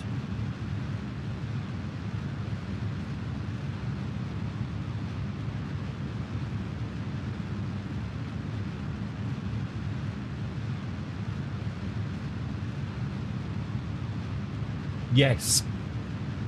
Yes, I agree. Or was it?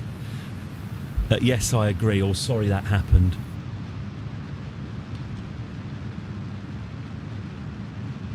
Also, I really like some American words. Sidewalk's a great word.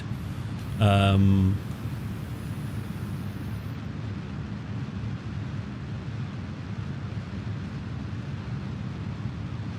others. Too numerous to mention. God, it's hot. Right, so yeah.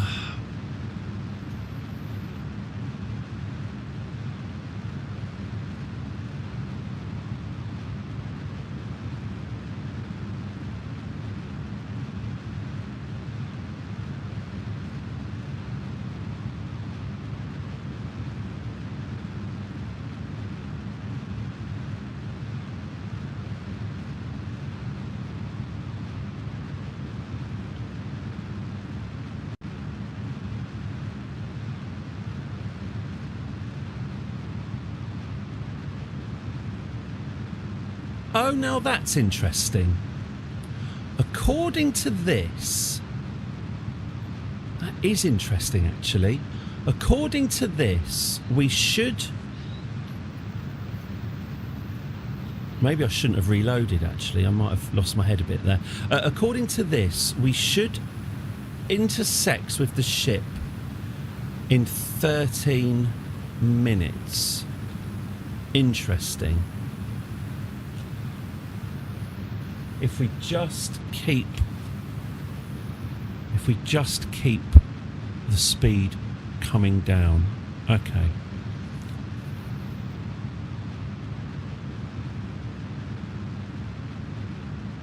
I'm now starting to have serious doubts that this is going to be enough to get us home. It's not inconceivable that there's going to be a fourth rescue ship to rescue the third rescue ship.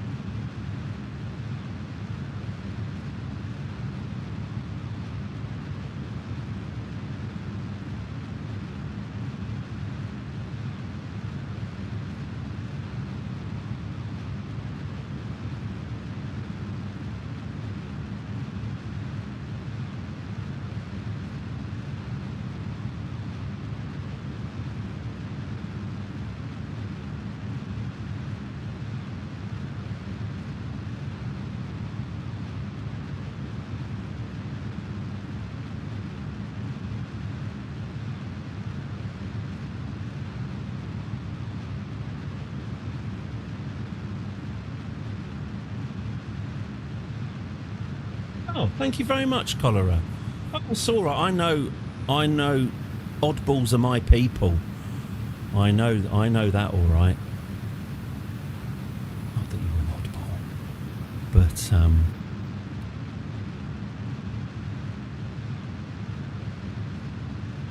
that's why I liked working in animation.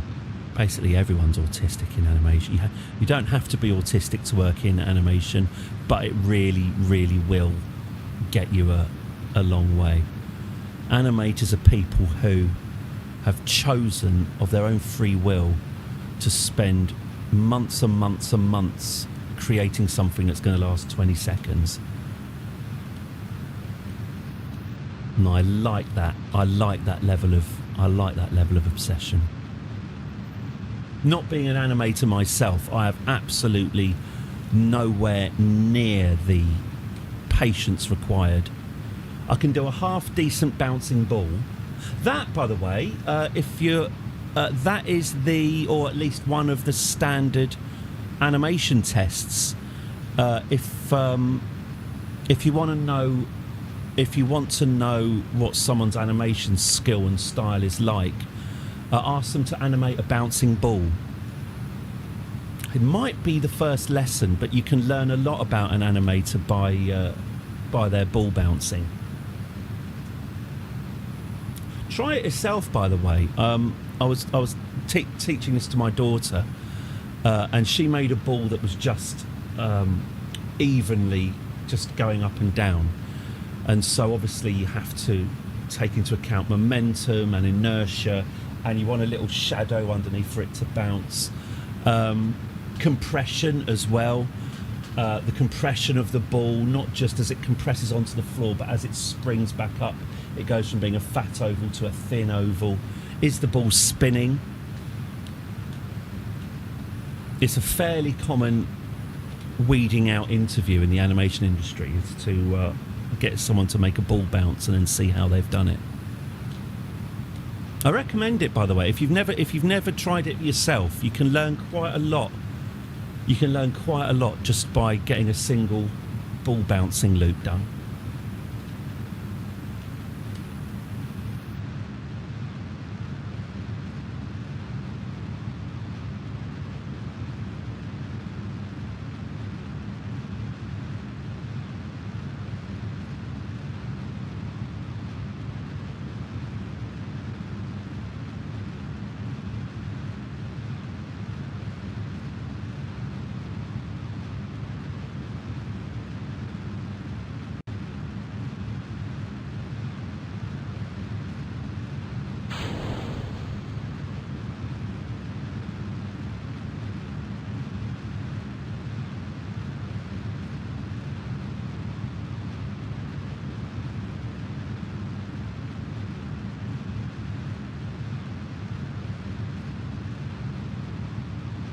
Pendulum swing. Yeah, you'd have a similar thing with a pendulum swing, although a pendulum doesn't deform when it reaches its point. I think the point about the bouncing ball is that you have to animate. Not only are you animating the motion of the ball, you're animating the ball itself. As I say, if you keep the ball as a perfect sphere, it's not bouncy. A ball has to deform to be bouncy. Also, of course, it involves drawing a perfect circle over various frames.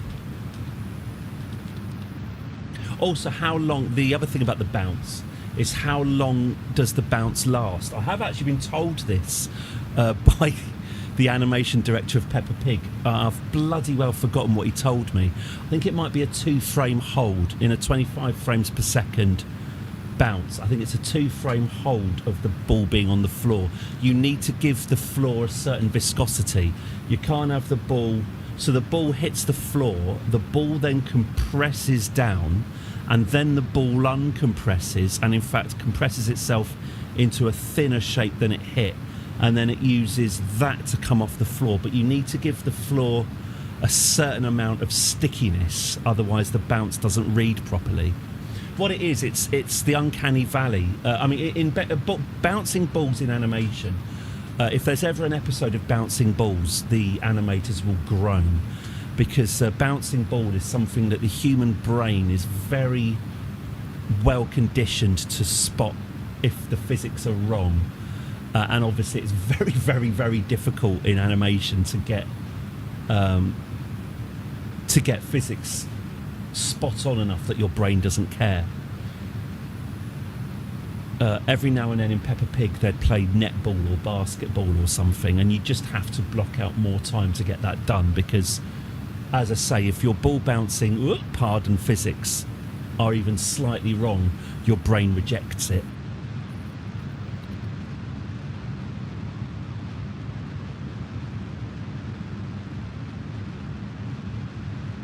Say, I am not an animator myself. Please don't tell anyone. I would like to go back working in it.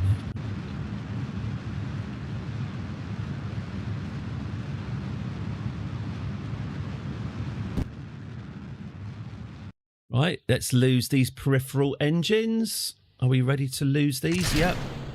Yeah, I am worried now. Look, we've just shed even more engines and we haven't even reached our target yet.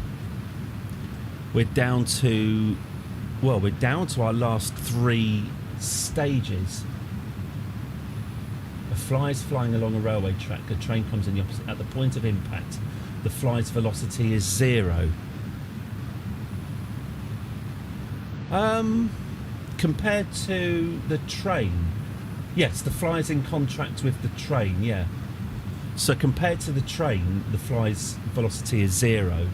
But to someone observing it on the platform, the fly's velocity is the train's velocity, isn't it?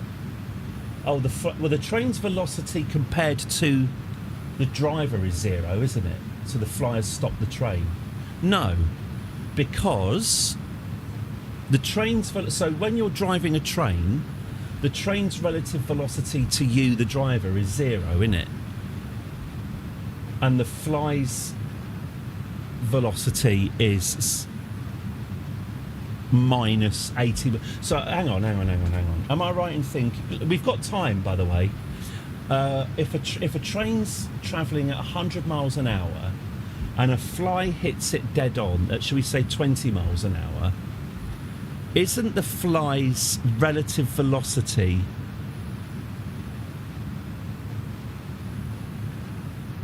(120 miles an hour before it hits?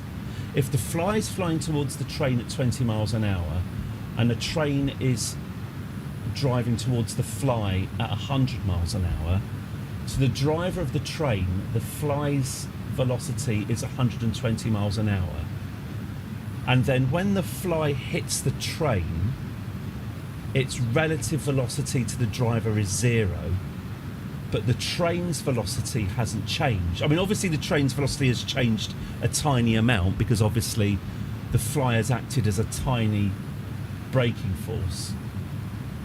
Because momentum, the truth is the fly has slowed the train down a little bit. Yeah, the train has slowed down a little bit upon impact of the fly, but that's to do with mass. That's E equals mc squared, isn't it?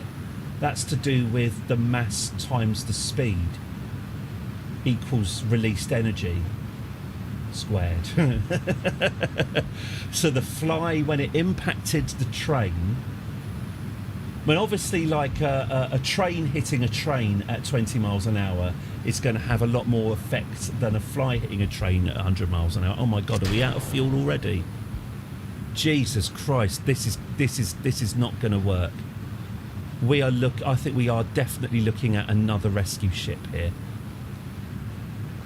What have I done? You do think, Christ, what have I done? I do think At that. times you think, Christ, what have I done? Mass times velocity. Yeah, there you go.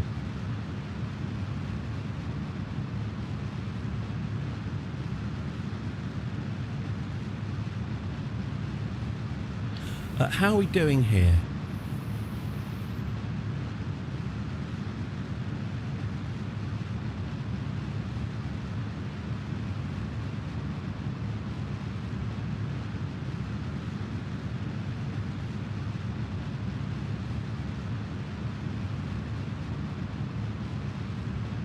28 years old. But yeah, I still think if you're driving a train... Well, all right, no, if you're driving a train and then...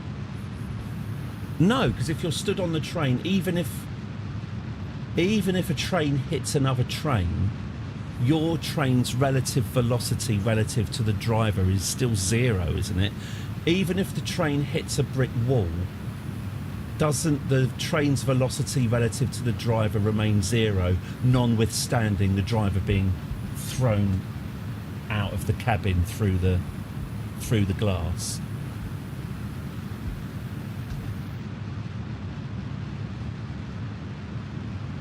Talking of relative velocity, we're now due to meet this ship in about an hour at relative velocity of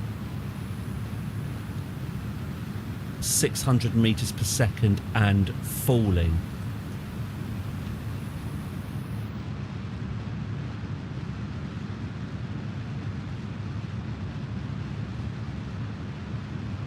So I'm going to try and get my separation down to as short a distance as possible and my relative speed as close to zero as I can manage.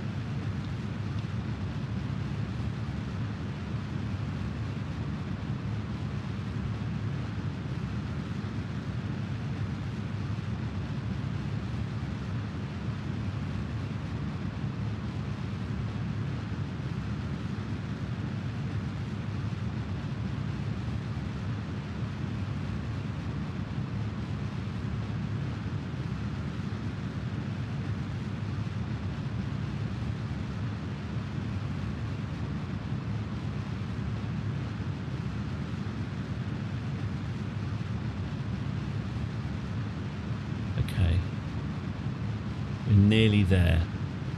We're also nearly out of fuel. Isn't that a lot of fun? Okay. Relative speed 200. Okay. Alright. Okay. Things are getting tastier now, aren't they?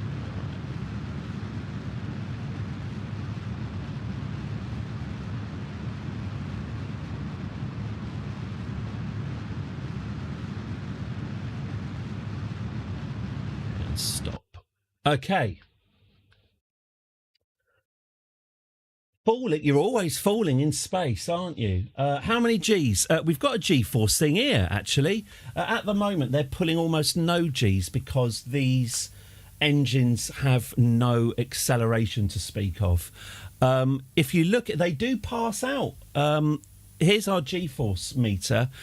When the G-force goes into the red, the Kerbals pass out. Their little screen goes staticky, and if you're piloting, then if they're actually piloting, then you can't control it anymore. But in order to pull some serious Gs, you need some seriously powerful engines, and obviously I eschew powerful engines for more fuel efficient ones. Okay, so let's finalise this interception. So after all of that burning, we're now due to fly by the target ship at 63 kilometres away at a relative speed of 101 metres per second, which is both a very small amount of... those are both very small numbers. So now I'm just going to try and refine this using a manoeuvre node.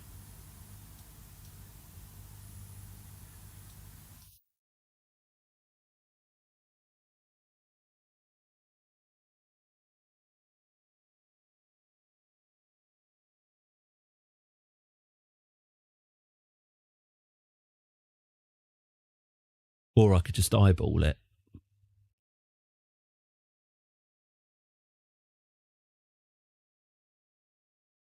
To be honest with you, eyeballing it is probably going to be easier, really.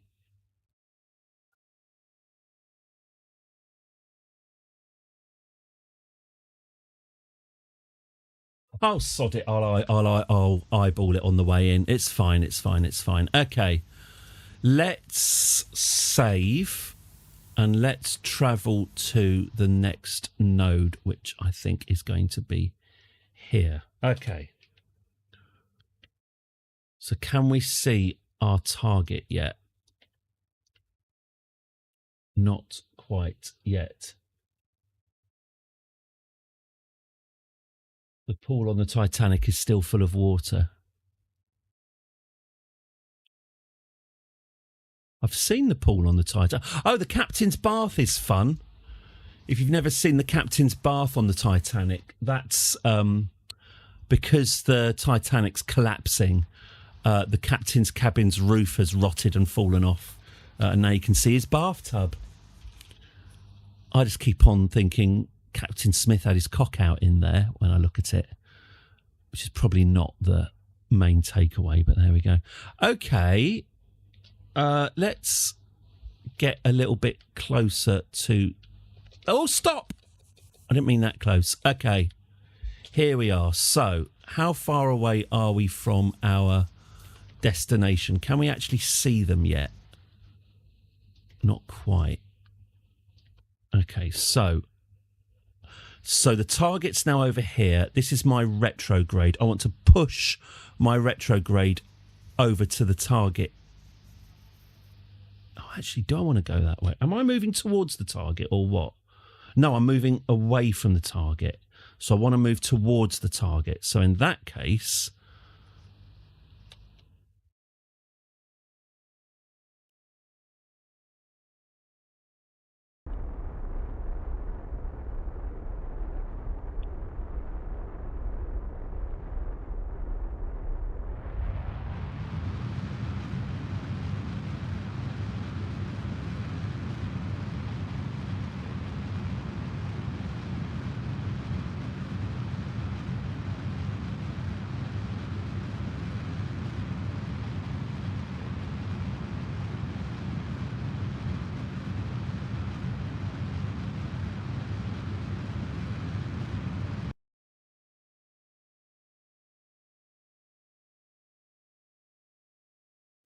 So we're now moving at a relative speed of 10 metres per second at a separation of 34 kilometres. Okay, that's pretty cool. Let's get even closer. Let's get even closer. Here we go. All right, now I think we can eyeball it. Can we see our destination yet? No. No, not quite. Okay. Fine. Let's point ourselves towards the target. Oh, there it is. We can see it. There it is. 34 kilometres away in the deepest space. Okay. 34.5 kilometres. Was that 34.4? Are we travelling towards it or away from it? I would like to know. Oh, we're travelling towards it. Okay. That's great then. Well,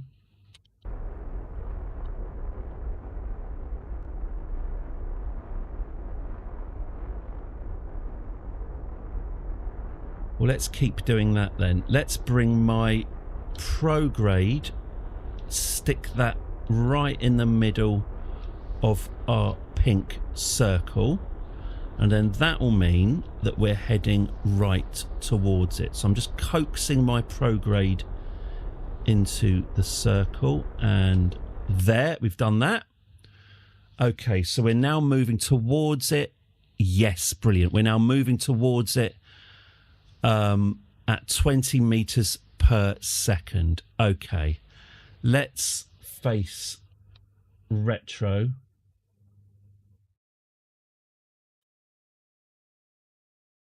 In fact, let's just glide closer to it. 32, 31, 28, 27, 26, 25, 24, 23, 22, 21, 20, 19, 18, 17, 16, 15, 14, 13, 12, 11, 10, 9, 8, 7, 6, 5 kilometres away. Okay, let's correct this then. So let's go, we're travelling at 20 metres per second, which is still too fast. Let's push our retrograde to the anti-target, which will, as we all know by now, send us towards the target. So retrograde towards the anti. There we go. So we're now travelling towards it, I think, pretty much braced for impact. Yeah, we're going to become 300 metres away from it, travelling at 15 metres per second. Let me just slow and correct this a little. There we go. So we're now travelling at 14.5 metres per second straight at it, albeit facing the other direction. Okay. Okay. I'm going to quick save again. I'm just going to speed up time a little. 4 kilometres, 3 kilometres, 2 kilometres, 1. Okay, we're now 950 metres away from our ship. Let's start slowing it down even more. Okay. So we're travelling at 12 metres per second towards the ship. The ship is only 800 metres away. In fact, we can just about see its shape. So let's get as close to it as we can and park right next to it. We're 700 metres away now.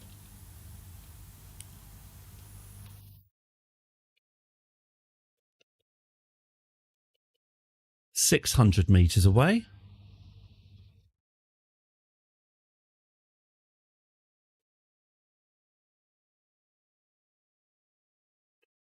$500 metres away. I know it's going a little bit slower than I'd like, but all right.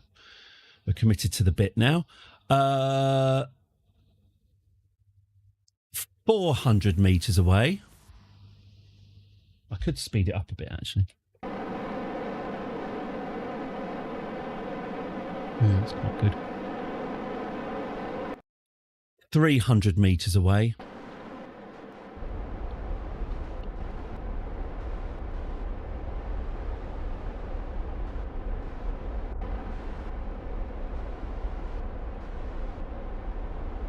$200 metres away.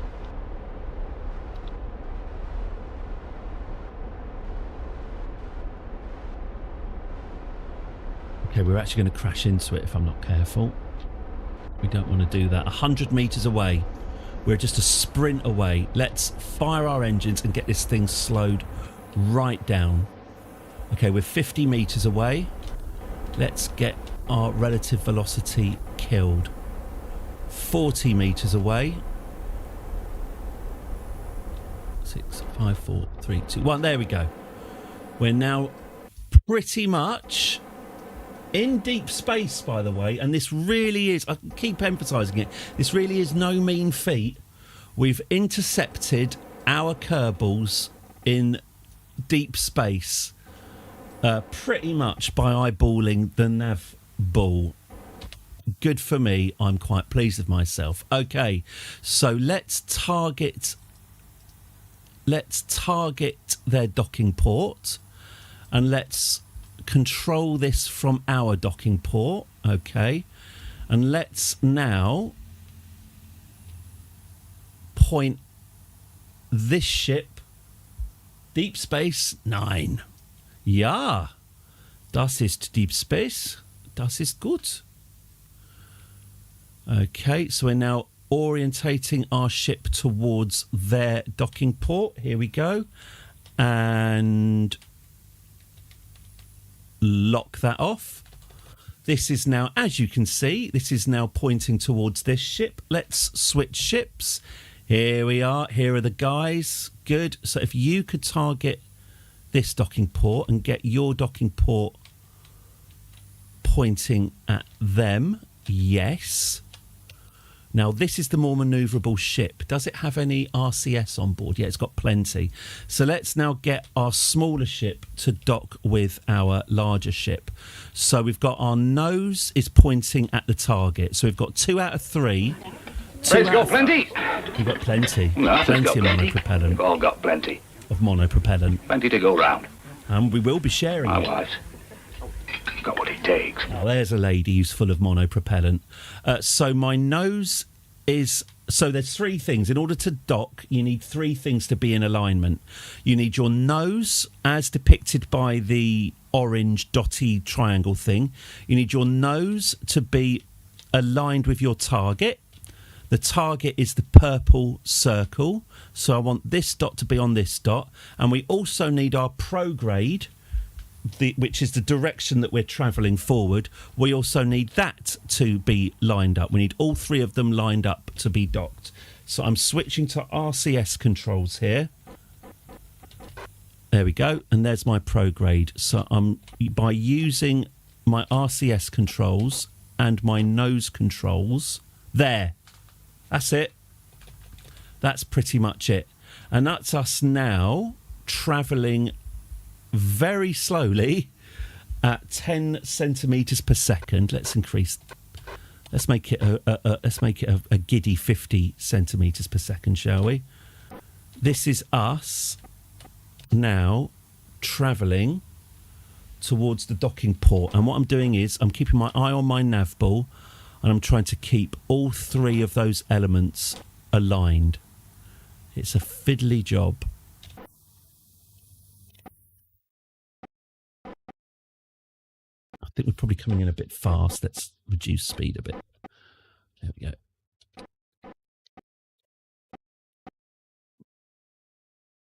Okay, 4 meters till docking.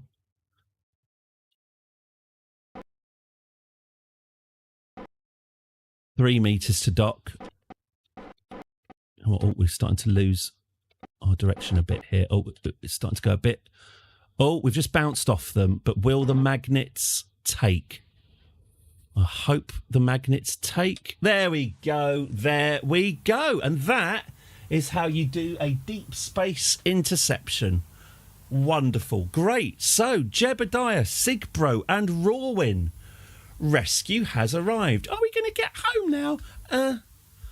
I'm not sure. Honestly, I'm not sure. But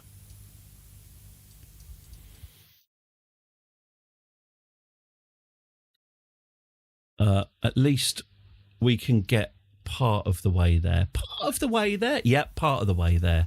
That's not what was... Shut it. Okay. So our Kerbals are currently in these pods here. We need to ditch the useless half of this ship. This is the part of the ship that got us where we are today, and we need to ditch it. So thank you very much for your service. It's massively appreciated. And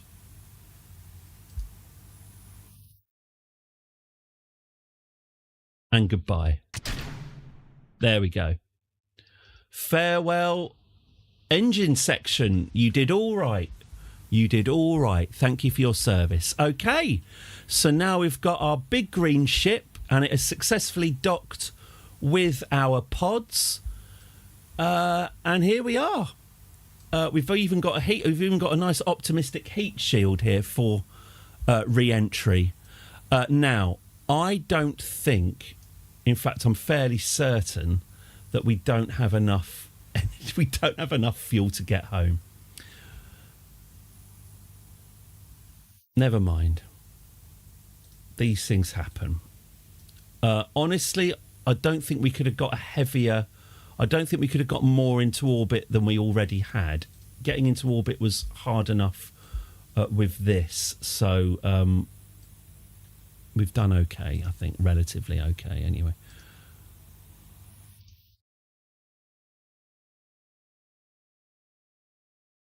Oh, that's interesting. That's interesting. My fuel draining hasn't been... did I dock the whole thing? Dock the whole thing together? We docked... In fact, there you go. There's the other bit of the... In fact, I'll show you. Here we go. Here's the other bit of the ship. This is the bit that got them from Moho to where they are. I've just jettisoned that because it is no longer of any use to us.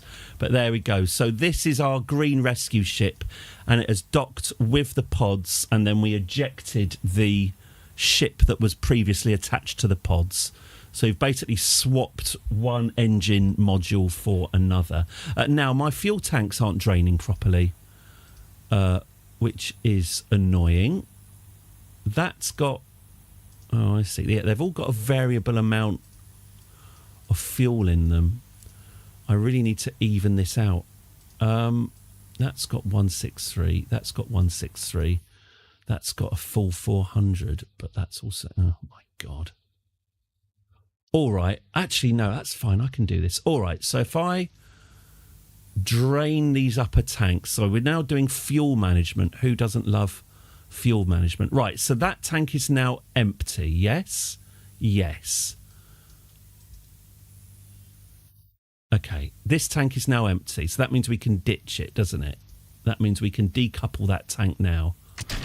There it goes. Oh, we nearly smashed our... In fact, we might still smash our solar panel. Okay, that's all right. So that tank can go. That is empty. How's this tank looking? That one's full. Okay, well, let's fill this tank with that tank. Okay. Because then we can jettison that as well. Do we have all the science? Yes, we should do, he says. Review stored data 3, reviewed stored data 8. Yes, we have 11 bits of science to bring back with us. They're currently stored in the pods, but thank you very much for checking. Okay, so, yeah, we're going to continue to drain this pod into this pod. So ultimately, we can jettison it. Okay, so we'll keep an eye on you. What about you? Ah, yes, we can... Oh, that's fine, actually. Let's get you drained then. Goodbye. And that means we can jettison you. Oh, Christ. Yet again. Oh, nearly took out my communications dish as well. Okay, so it's all a little bit asymmetrical at the moment because something's gone slightly wrong with my fuel lines. I've buggered it up somewhere. So we've got a lot of fuel here and here and here. Okay, so really what I want to do is I want to keep an eye on this tank and hope that drains. I bet it doesn't.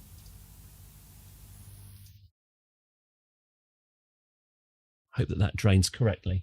Okay, let's get back home then, or at the very least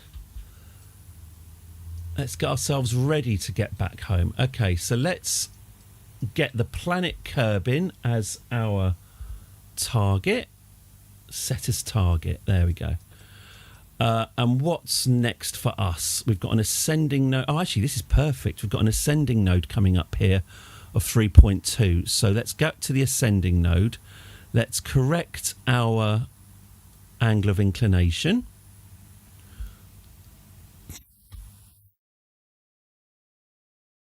Again, that's going to take 1,000 meters per second to correct our angle of inclination. Okay. And then we can expand our orbit out to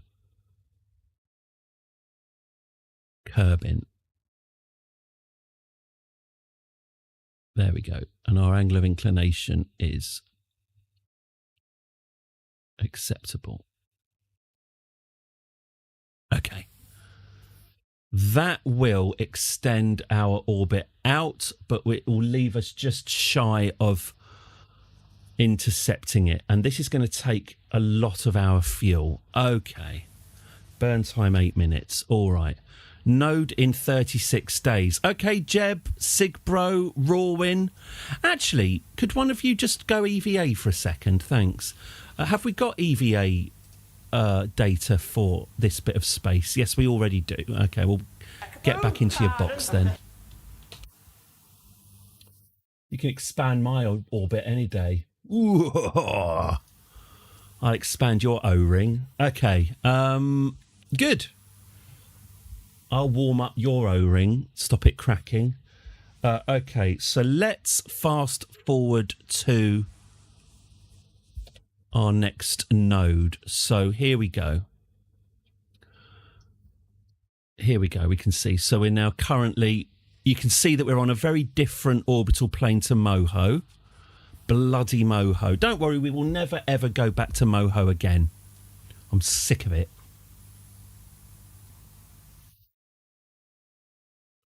Is this the fastest it can time warp? That's too slow. Come, Mr. Bond. There we go. That's better.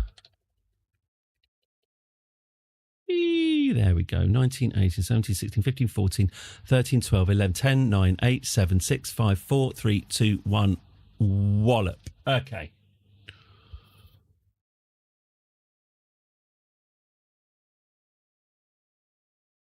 Okay, lovely stuff. We're there. Okay, let's get ourselves pointing in the right direction, wherever that may be. Let's get our nav ball spinning. In fact, we can see the spinning in action here. Where's my little blue cross that tells me which way I need to be facing before blasting my engines? I'm just having a look at my nav ball here. Where's my little blue cross? I don't have a little blue cross because I very stupidly just deleted my own maneuver node. What a dick. Unbelievable. Okay, fine. Tosser.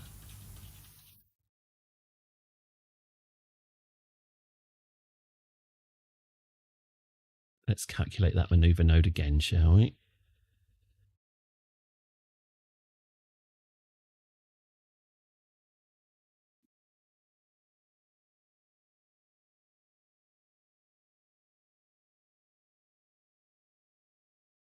There we go, that'll do. Okay, now where's my...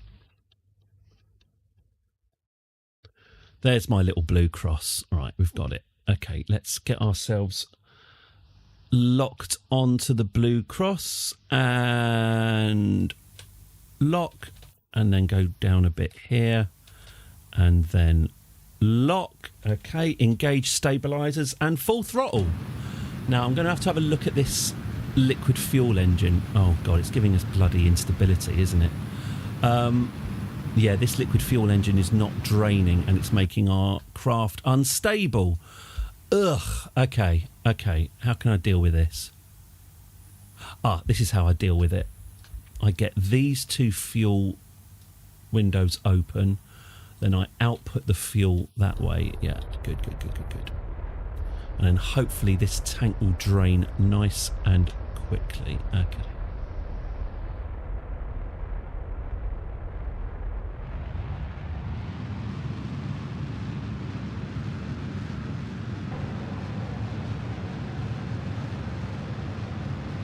Plenty of monopropellant.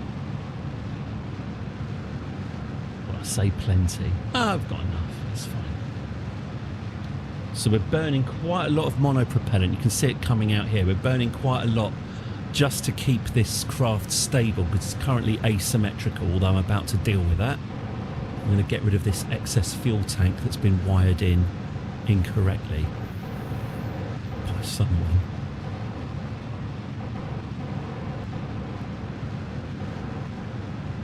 Great. Okay. Turn the RCS off. Okay, so this extra tank here is what's been causing us to be unstable and unsymmetrical. We've now drained that and we can dump it. Goodbye. Thank you for your service. Farewell fuel tank, and I think that clears us to... Whee, see you later. Well, I mean, that's a lie. We're not coming back for you. Now we can... Oh, shit. Right, I made a mistake. I'll tell you what that mistake was. We've just been firing in completely the wrong direction. I didn't tell the ship which end's the front end. It's currently assuming that the front is backwards because these pods are facing into the ship. It's being controlled from those pods, so forward is backwards, left is right, etc., which I've only just noticed. So I need to just quickly correct that. Let's control from here, and you'll see the nav ball completely switch. Control from here. There we go. Right, that's the right direction. Okay. Right, fine. let's get that fuel there. And what was I doing? Oh, yeah, I was going to export it into these tanks, wasn't I? That's right. Okay. So, node in 36 days. All right. You asked me to do it, so I'll do it. In fact, sod the node. Stick in another alarm clock. Thank you very much. Let's whiz our way to that node. 15, 14, 13, 12, 11, 10, 9, 8, 7, 6, 5, 4, 3, 2, 1. 4, 3, 2, 1.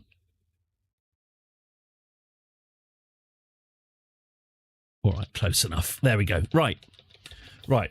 Now we save and we point the ship at the blue triangle. 1 second, please.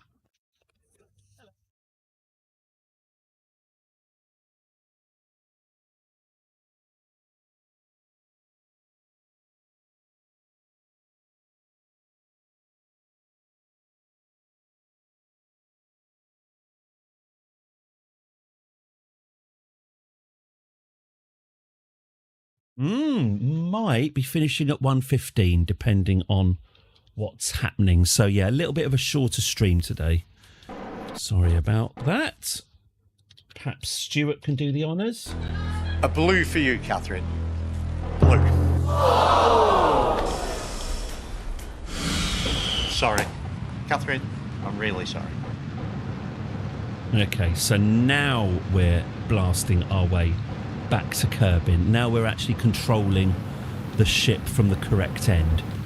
So I noticed that these numbers were going up rather than going down, which is always the clue that you've wired your ship in wrong. It's fine.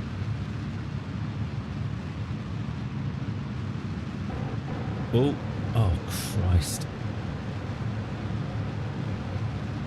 This isn't helping. All right, sod it. Okay. I didn't like any of that. Let's get rid of this tank, and then that will make us more symmetrical.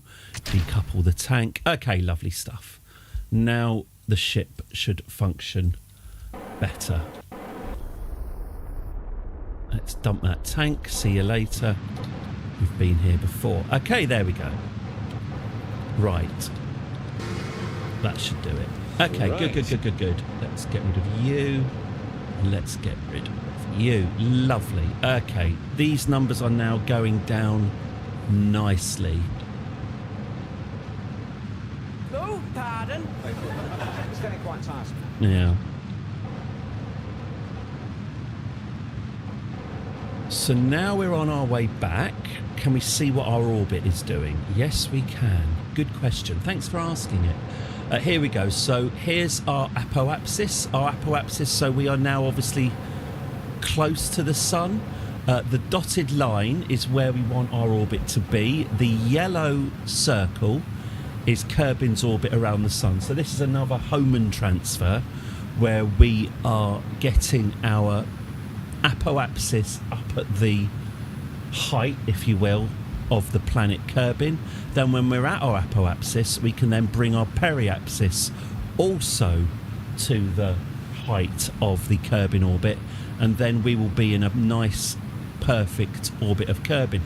What we're going to do is we're not necessarily, once we reach the apoapsis, we're not necessarily going to hit the thrusters at that point.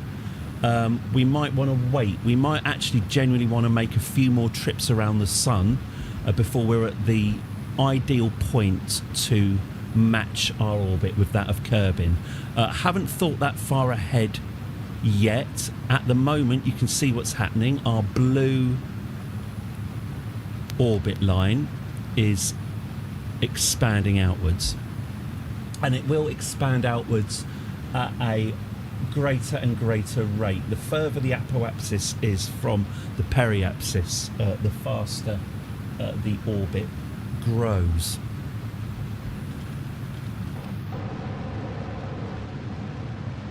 How are we doing for monopropellant?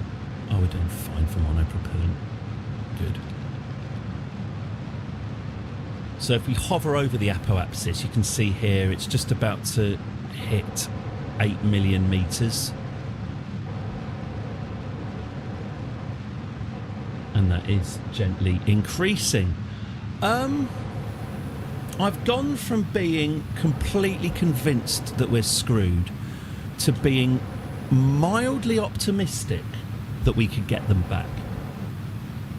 Given that I've possibly only got half an hour to do it, fingers crossed, I hope so.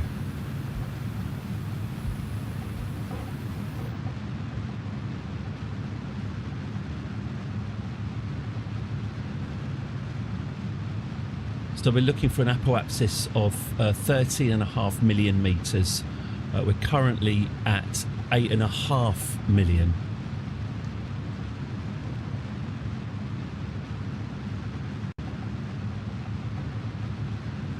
We will be dumping our last engines fairly soon.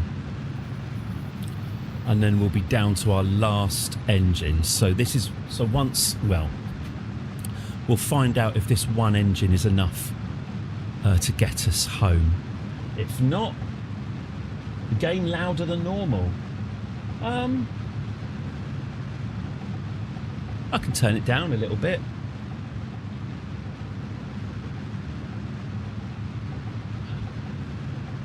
I don't think it should be louder than normal. Actually, if anything, it should be a little bit quieter than before because I'll tell you what. I'll since you've mentioned it, there we go. It's gone. I'll take it from 50 to 30%. There you go. Accept. It might be that my mic's a bit quieter, of course. Can't hear the rockets so clearly normally. Fine, excellent.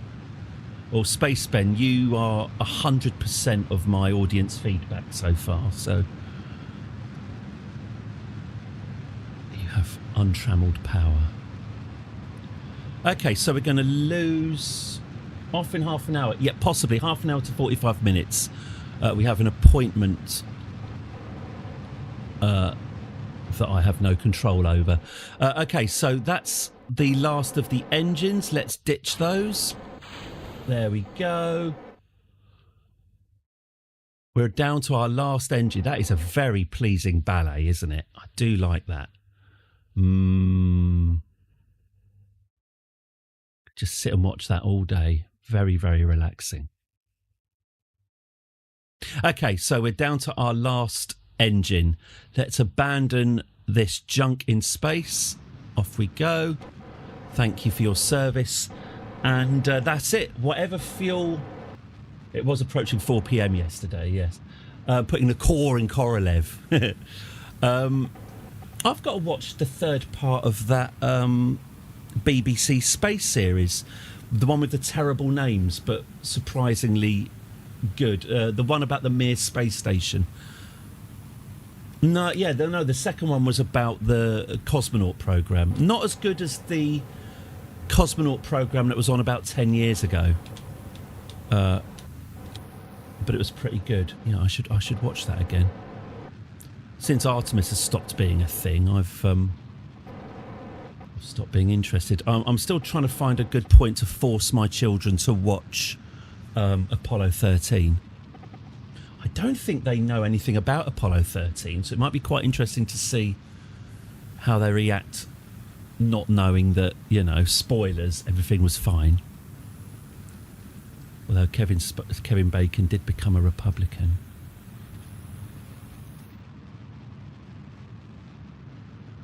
Meerkats with their Russian ways. Yeah, it's got a lot about the fire that they had on Mir. That both the Soviets? No, not Soviets, sorry. That both the Russians and the Americans denied happened. But now they go, yeah, there was a massive fire. We nearly died. It's when Is it Michael Fold, the British astronaut, was on a cultural exchange and lived on Mir with the Russians for a few months.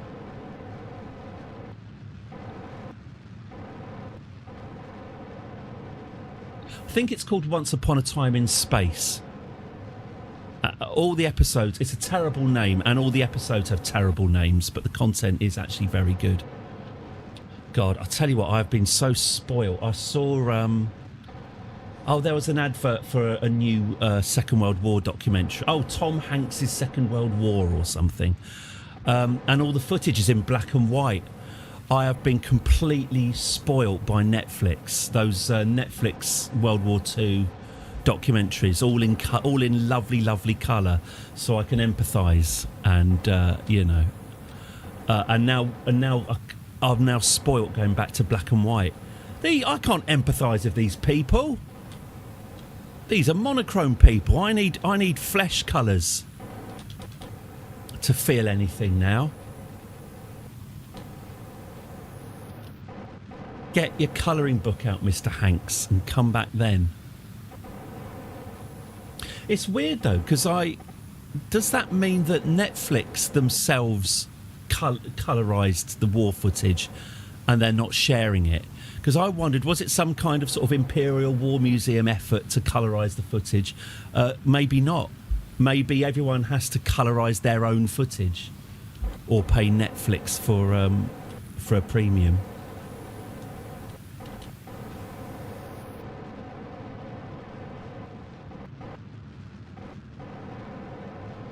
Okay, so we're nearly at the top of the first part of our transfer. Our apoapsis is nearly at the same height as the planet Kerbin. Very, very exciting. So, 30, 20, 10, 9, 8, 7, 6, 5, 4, 3, 2, 1. Done. There we go. So now... Oh, and we've got that's a nice descending node, sir. Ah, yes. Oh, that's a nice headlock, sir. Ah, yes. I see you know your ascending nodes well. Yes. I see that you know your judo well. Good. Good one. So now we are we're kind of in a sort of transfery orbit between the orbit of Moho and the orbit of Kerbin. As you can see, it's a very eccentric elliptical orbit. So what we're ultimately going to want to do is match the orbit of Kerbin. Our relative velocity with Kerbin at the moment is 9,000 metres per second.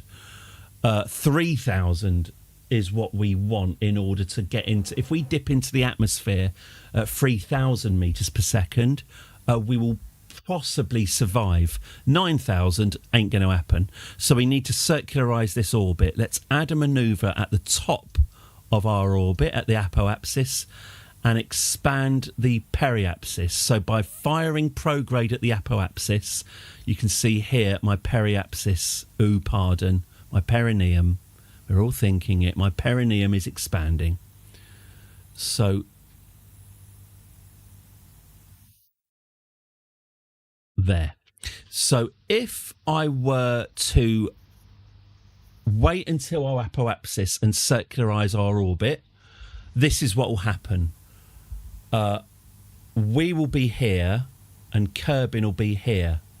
And what we can do that, but then we're going to have to spend a very, very long time in space waiting for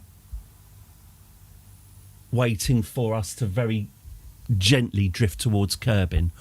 Or that's what happens if we fire as soon as we get to our apoapsis. Or we can leave it another circuit. We can reach our apoapsis, then come all the way back round to our periapsis, and then come all the way back round. So if we leave it one circuit, boom, where does that leave us? Oh, we're still far apart. And then we leave it a third time, boom. A fourth time, better. A fifth time, no. A sixth time, now we're getting closer. think we're looking at 6, aren't we? 7, 8. Unless I can get us closer before then. Okay. So let's go back. So circuit number 1, we end up really far apart. Circuit number 2, here and here, still far apart. Circuit, oh, come on.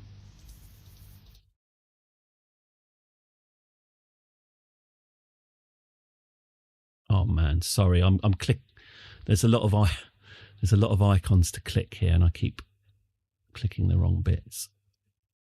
Okay, circuit number 3, circuit number 4, circuit number 5, circuit number 6. So if we now go around the sun, we don't have enough bloody. We don't have it. We don't have the.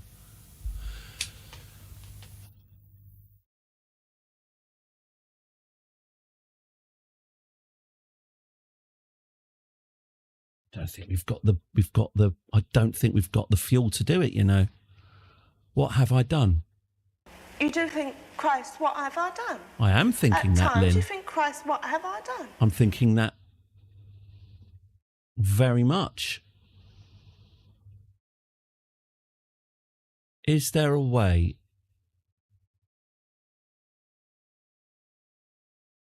Away, away, ba ba ba ba ba ba. Dee dee dee dee dee dee dee dee dee dee. Away, away. Dee dee dee dee dee dee. Yeah. It's going to be very, very difficult.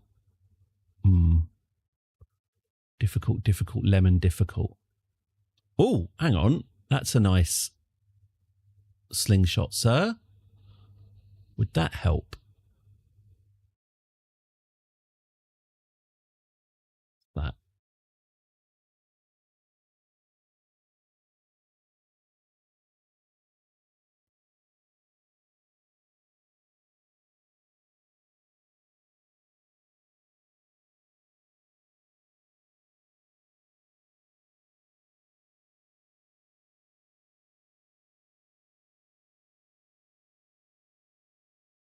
Unless I can use Eve. Maybe I can use Eve as a slingshot. Let me try that for a second. Let's set Eve as the target. Let's destroy this node and set Eve as the target. Eve is planet Eve. It's Venus, basically. It's kind of the final boss of Kerbal Space Program because it's so incredibly difficult to intercept. To land and take off from. Can I use Eve as a slingshot? Ah. The answer is maybe.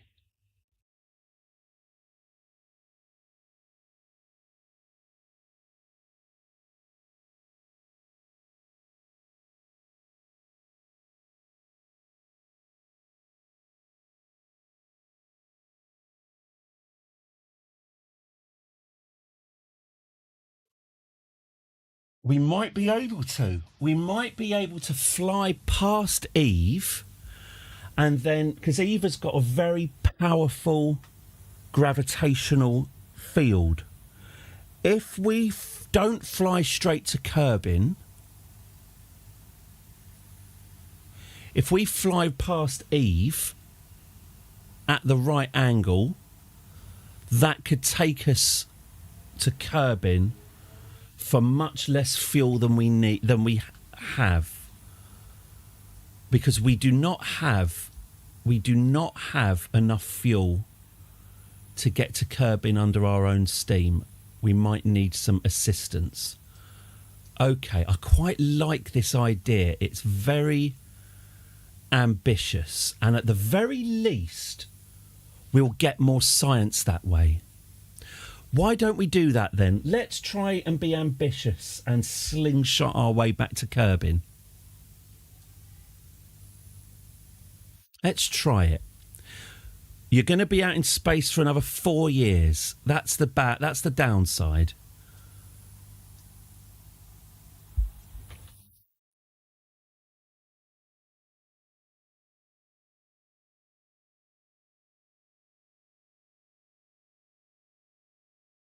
Do it.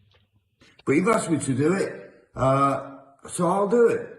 Jeb, Sigbro, Rawin, I have some bad news for you. You're going to be spending another... Cancel the milkman, yep. You might want to tell your neighbours they're going to be looking after the cats a bit longer. You're taking a trip to the planet Eve. And we'll try and get you home that way. And if you don't manage it, we'll get some science from Eve anyway. And we can always see if we can pick you up from there. I think that's what we're going to do. So there's no easy way to put this, guys. I'm going to see you in 4 years' time. Yep, I know. Yep, I know. Please, could we cut them off, please? Thanks. They're not happy about that. But I guess I don't actually have to talk to them for another 4 years. I've told them all the information they're going to need. I just won't talk to them for 4 years. It just saves a lot of arguing, doesn't it? Okay, let's do that. All right, let's set the alarm clock for 4 years, 19 days. This is what happens when you don't bring enough fuel. There is consequences. Okay, what takes 4 years?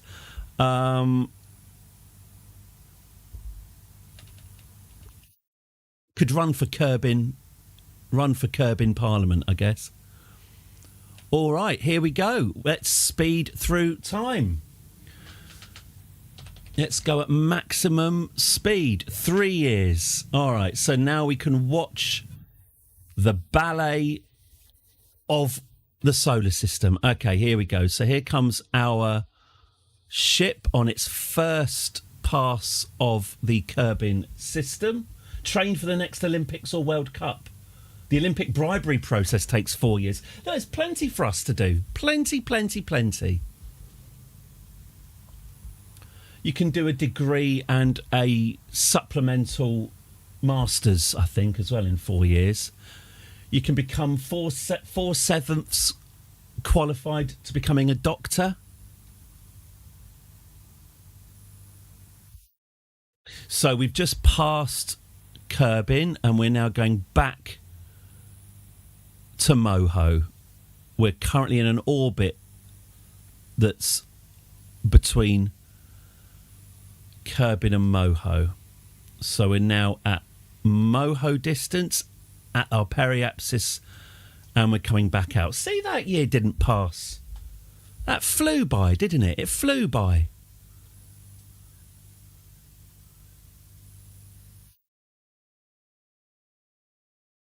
God knows how long this entire mission has taken. Has this been like a decade-long mission with all the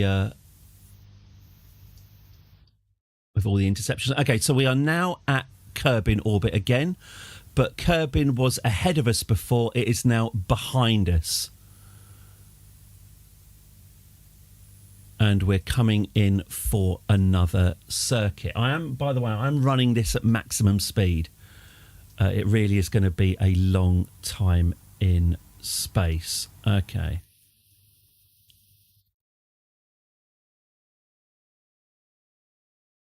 So they're coming in for another flyby of Moho with only 3 years to go.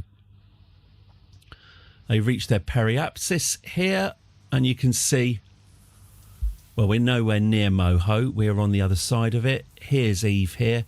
And we're coming back to our Kerbin height, and we can see the planet Kerbin yet again is in an inconvenient position. That's fine. We've got another 2.5 years until we have to fire our rocket again.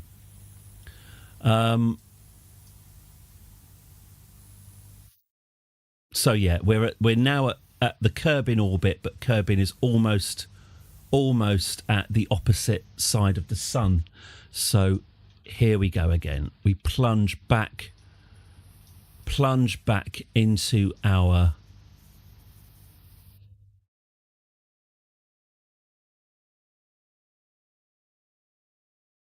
weird orbit. Okay.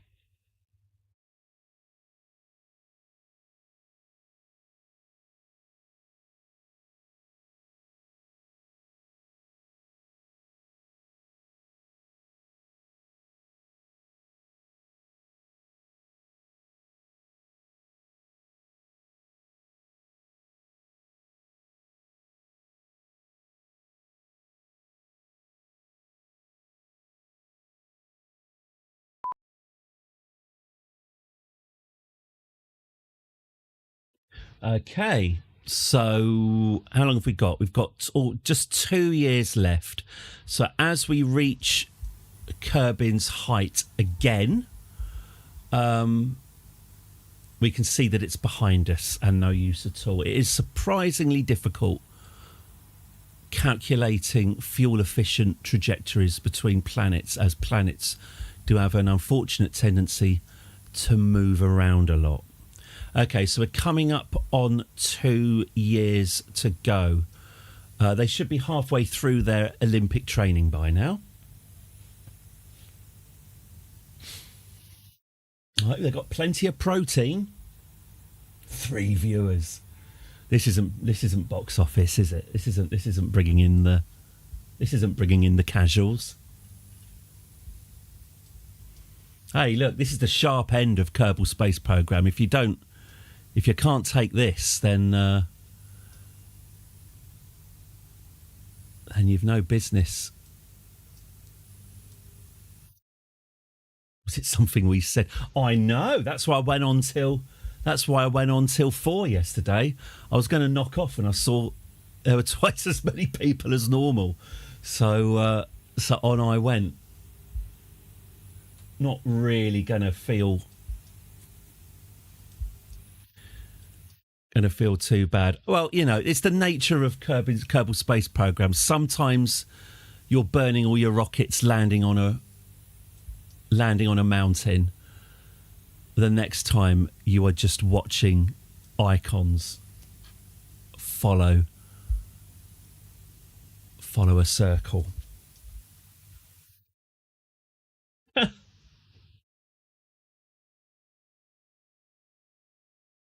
I haven't even today made that many allusions to Lisby Kerman's crimes that she will have to answer for when we get back. I mean, if there's one Kerbal on board who's delighted it's going to take 4, 5 or 6 years to get back home, it's Lisby, as there are a number of unanswered questions she's got. Luckily, any babies that were around when she launched are going to be, you know, they're going to be at primary school now, and thus a lot harder to shake to death. See, look, I'm talking about baby murder. That's still not bringing him in. All right, I think we've got one more. Oh, we're getting quite annoyingly close to Kerbin there.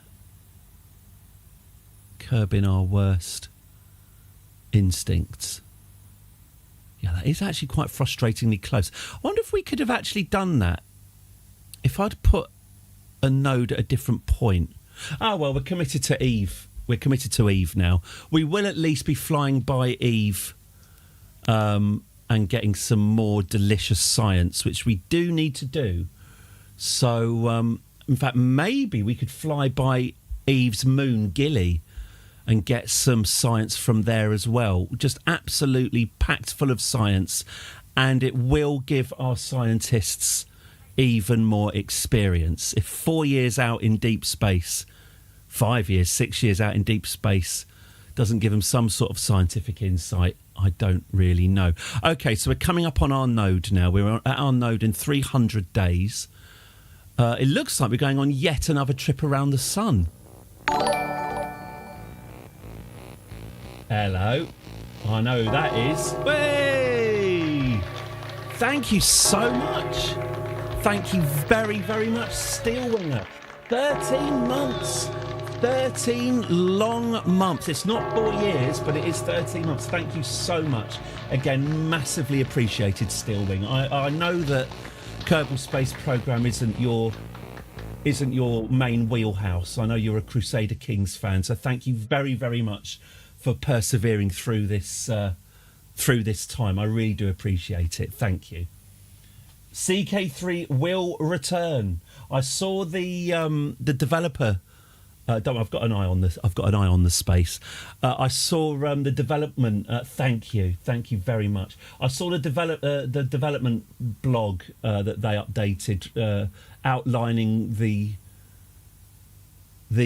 conclave skullduggery. It looks like it's going to be really, really good fun, being a Catholic cardinal, and I can't wait for it. So, I can wait for it. I literally am.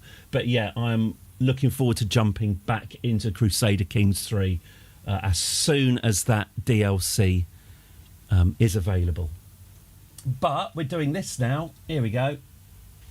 We're committed to this bit. Here we go. So we are, again, getting annoyingly close to Kerbin, but not quite there. Here we are. 10, 9, 8, 7, 6, 5, 4, 3, 2, 1. It's 4 years later. 4 years after I last spoke to them. I mean, I can only imagine that, the work experience or whatever has been sending them the wordles or whatever, the daily wordles, keeping them. But me, I've been in the Olympics. Came last, obviously, but hey, I've now got massive arms and a mild steroid problem. I was competing for Kerbal, Russia. Also, they were very, very interested in the details of our space program, and I was happy to help. Right, okay, so 4 years later. Hi, everyone. Recognise my voice? God, you all look awful. You all look like you've been huffing smoky bacon farts in a can for the best part of 4 years. Yeah, just fire your engines, please. Cheers. Let's fire the engines and take it to Eve. Okay, so we're now firing our engines at our apoapsis. So obviously that is now finally, after all this time, finally looking to bring our periapsis up to here. If we don't get a good slingshot, by the way, if we don't get a decent slingshot around Eve, we are at least in a much easier orbit for the fourth. Those babies. Yeah, you know what? I've been thinking that because if anyone's got any idea how I can. So the ship naming thing isn't enough. I only name. I'm making a new ship kind of once every 3 days. So there aren't enough new ships being made to name the ships. There certainly aren't enough Kerbins being recruited to name the Kerbins either. I was thinking about placing bets. Maybe I should have done that. Maybe I should have placed a bet on whether or not this rescue ship would have enough fuel. That would have been a good one. So maybe that's the way to go. But then what's the end? How do you spend those channel points on Kerbal Space Program? Like I said, I think you might just have to think about your channel points being racked up for the inevitable future baby naming. Mind you, if we are playing as a Catholic cardinal,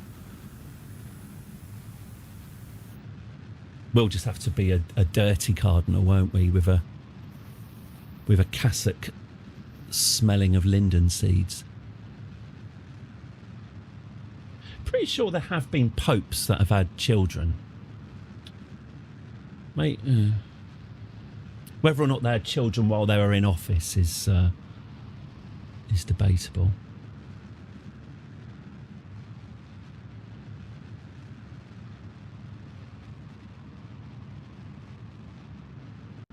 Okay, so we are on our way to the planet Eve. Did I forget to bring science with us? Motherfucker, yes I did. Sorry about my language. I forgot to pack scientific instruments, didn't I?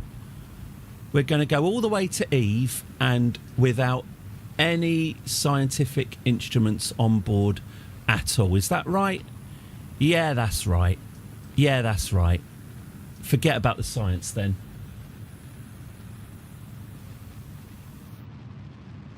Oh, that's one of my all-time favourite video game endings, ACT Brotherhood, where you break into St. Peter's Basilica and kick the Pope to death. Is that Pope Alexander V is the Borgia Pope, isn't it? My wife bought me a book all about the Borgias, which I've got to. I started reading it when I was in Pisa. I was just outside of Milan, so I was reading it in context. But yeah, my wife bought me a book about the Borgias because I enjoyed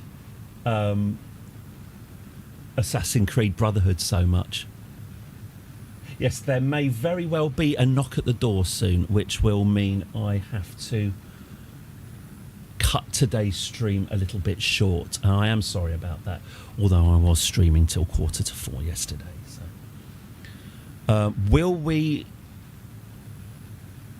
be able to get to Eve in time, I wonder? Let's have a look.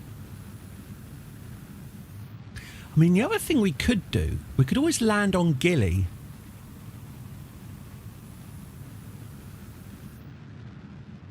If we've got the Delta V, we could always get ourselves landed on Gilly, plant a flag. Gilly, by the way, is the... I think it's the smallest... I think it's the least massive body in the solar system.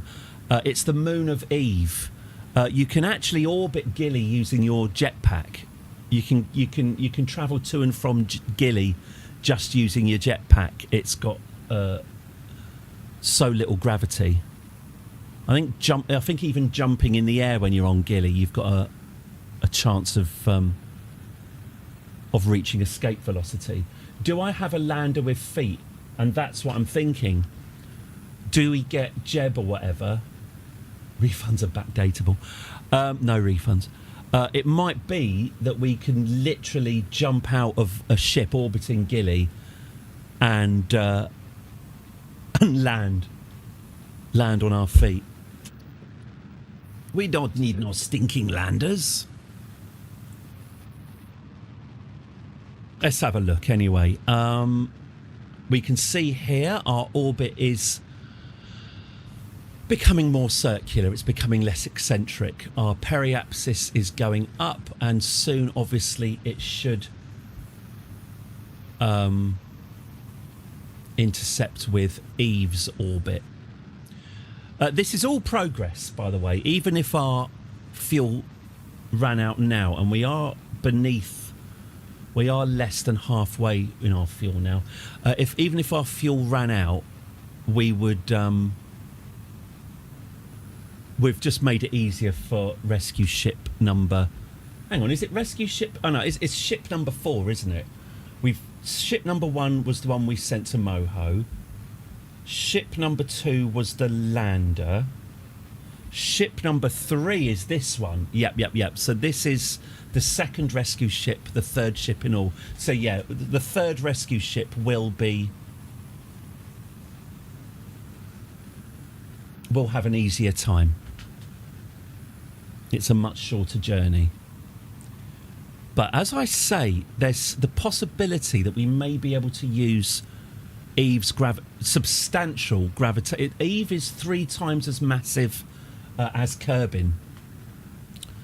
So the Venus Earth thing breaks down there, because obviously Venus is, I think it's like 90% as massive as Earth. Yeah, Eve is. Eve, I think, has got the same. I think it's got the same size as Kerbin, but it's 3 times as dense. So yeah, using Eve's substantial gravitational field, if we're smart, we might just be able to use that to slingshot our way to Kerbin. It's a long shot, but why not? For the content.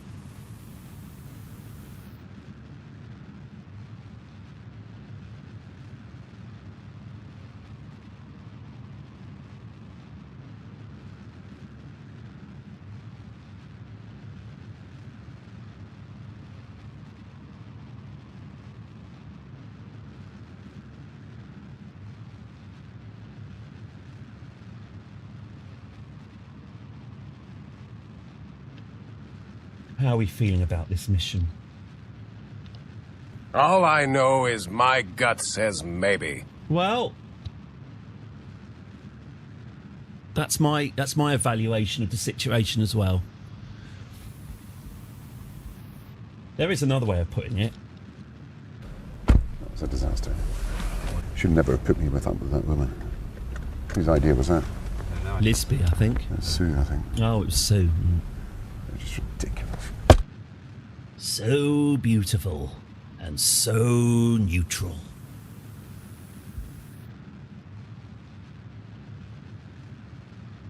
I see the neutral animated emote isn't getting a lot of love. But I ain't spending any time on it. You're not spending. No, you're not. Getting that little nod, you know, that was 10 to 15 minutes work for me, that one. I think it's because I deliberately made the neutral animated emote as boring as possible. That's where I've gone wrong.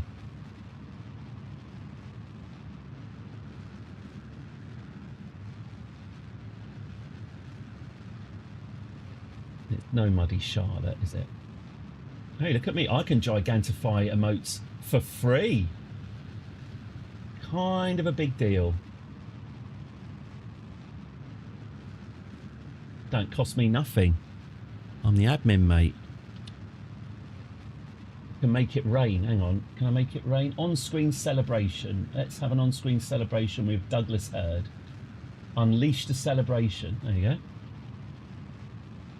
Actually, I can't even see what's happening. I can only assume it's beautiful.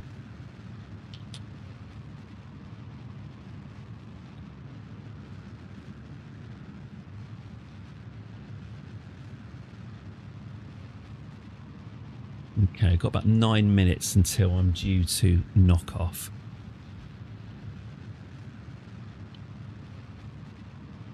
It's what you would have wanted. He's still kicking about, Douglas.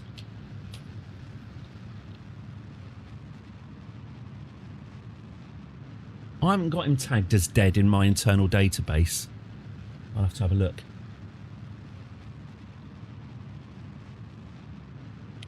Right. We are now... Hang on, let's have a look. Douglas Hurd is... Is... Douglas Richard Hurd, Baron Hurd of Westwell, is an English Conservative Party politician and author. Hey, Douglas has still got an is, not a was. Good man, good man. To be fair to him, I've just seen a picture of him. He looks about the same.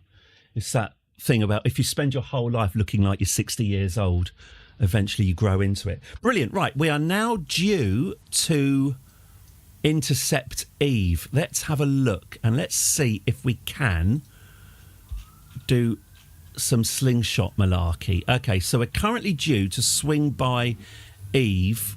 There's Gilly, there's Eve. We're currently due to swing by Eve at a weird angle, actually.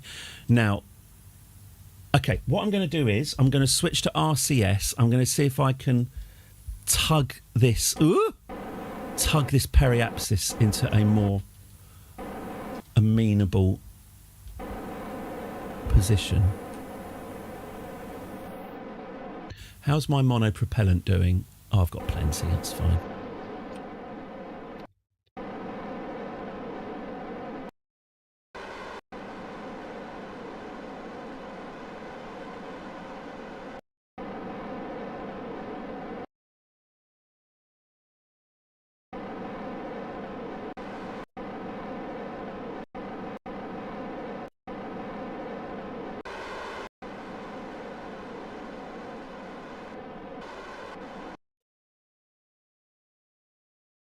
I'm pretty much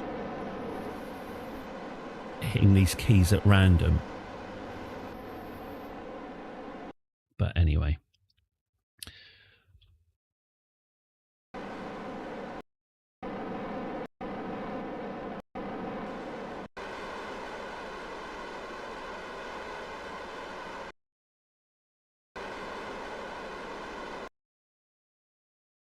Oh, I'm nearly out of monopropellant.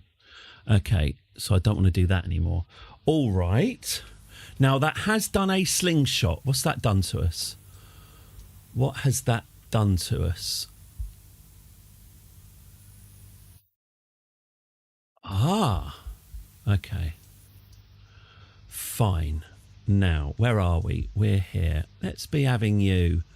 Let's put a maneuver node here. And see if we can... Yeah, this is going to work.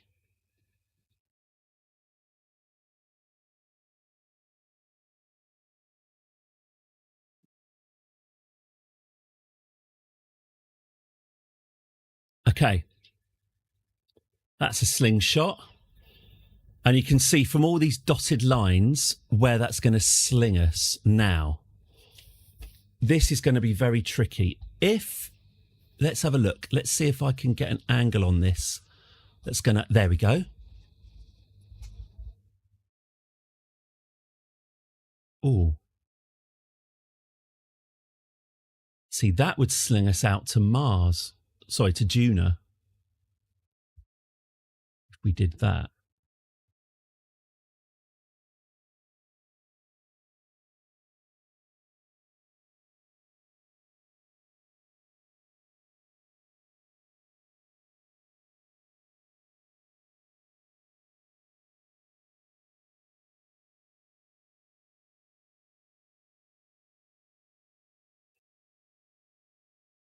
Sorry, I'm just concentrating.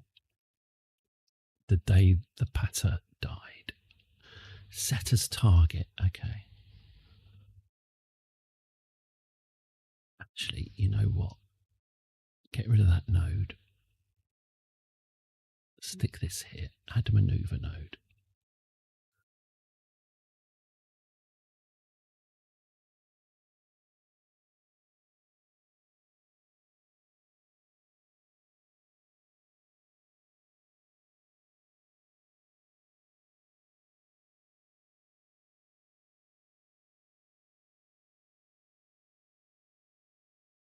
That's no good.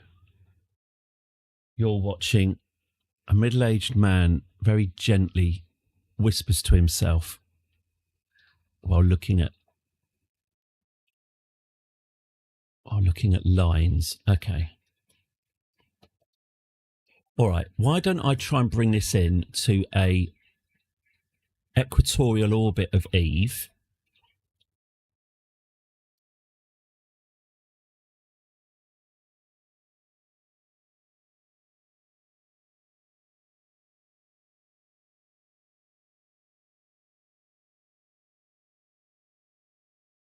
Backhanded twat.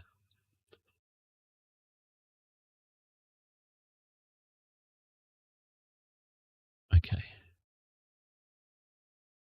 Okay. And then we can bring that in.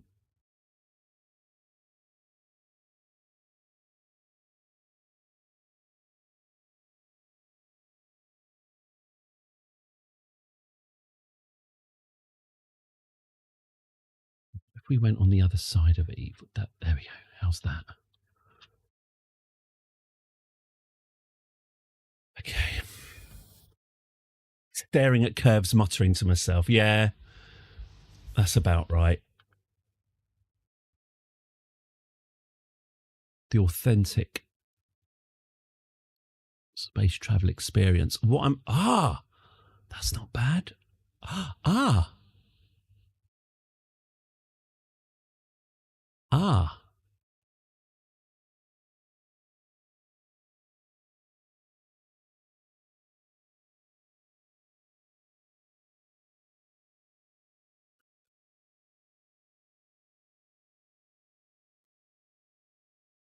Oh, yes. Yes.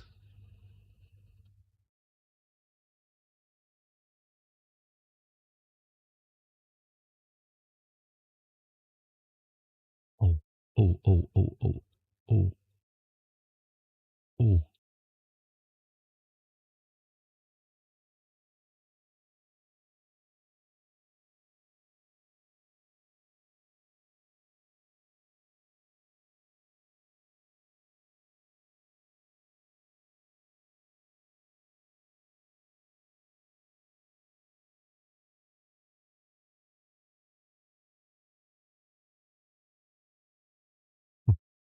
I don't know what people aren't finding fascinating about this.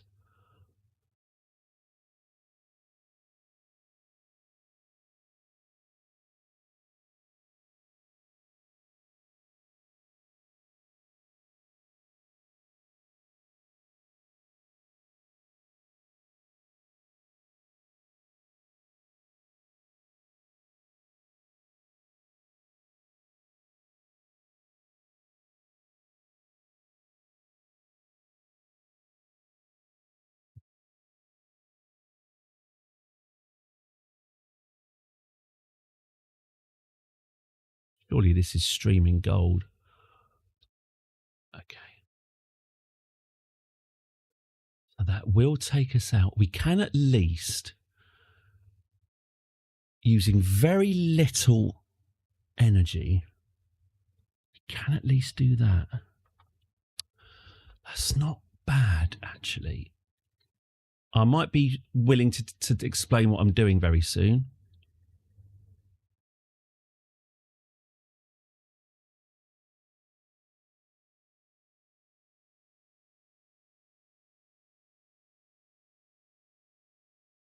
Uh-huh.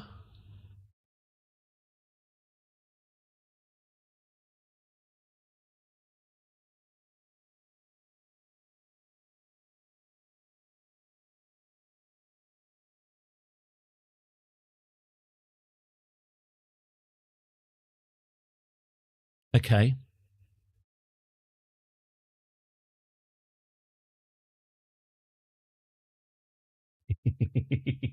And that's it. Right. What a thrilling game that was, eh? What a fantastic stream. That's my time. And in fact, I'm not even joking. Here we go. Look how much I'm not joking.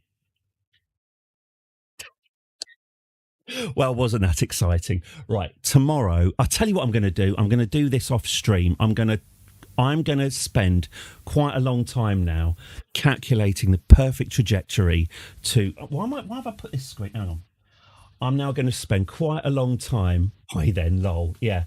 5 stars, I'd give this stream 5 stars. I'm going to spend quite a long time now continuing to gently mutter to myself and stare at my dotted lines. But I'm going to find ourselves a way of going past Eve and slingshotting our way out to Kerbin. It's out there. I can see it. I can see my arrows nearly converging and nearly getting together. I'm so close.